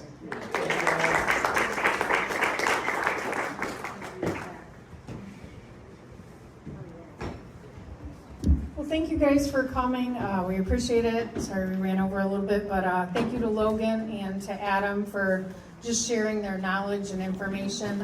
If you guys haven't been out to the patch, to Adam's farm, highly recommend it. They do several events a year. They've got some coming up, so good to get out and see what they're doing and support them. Our shop will be open for a little bit after this if anybody wants to come over and see what we're doing over there. But yeah, just really appreciate it. Thanks for coming, guys. We'll see you next year.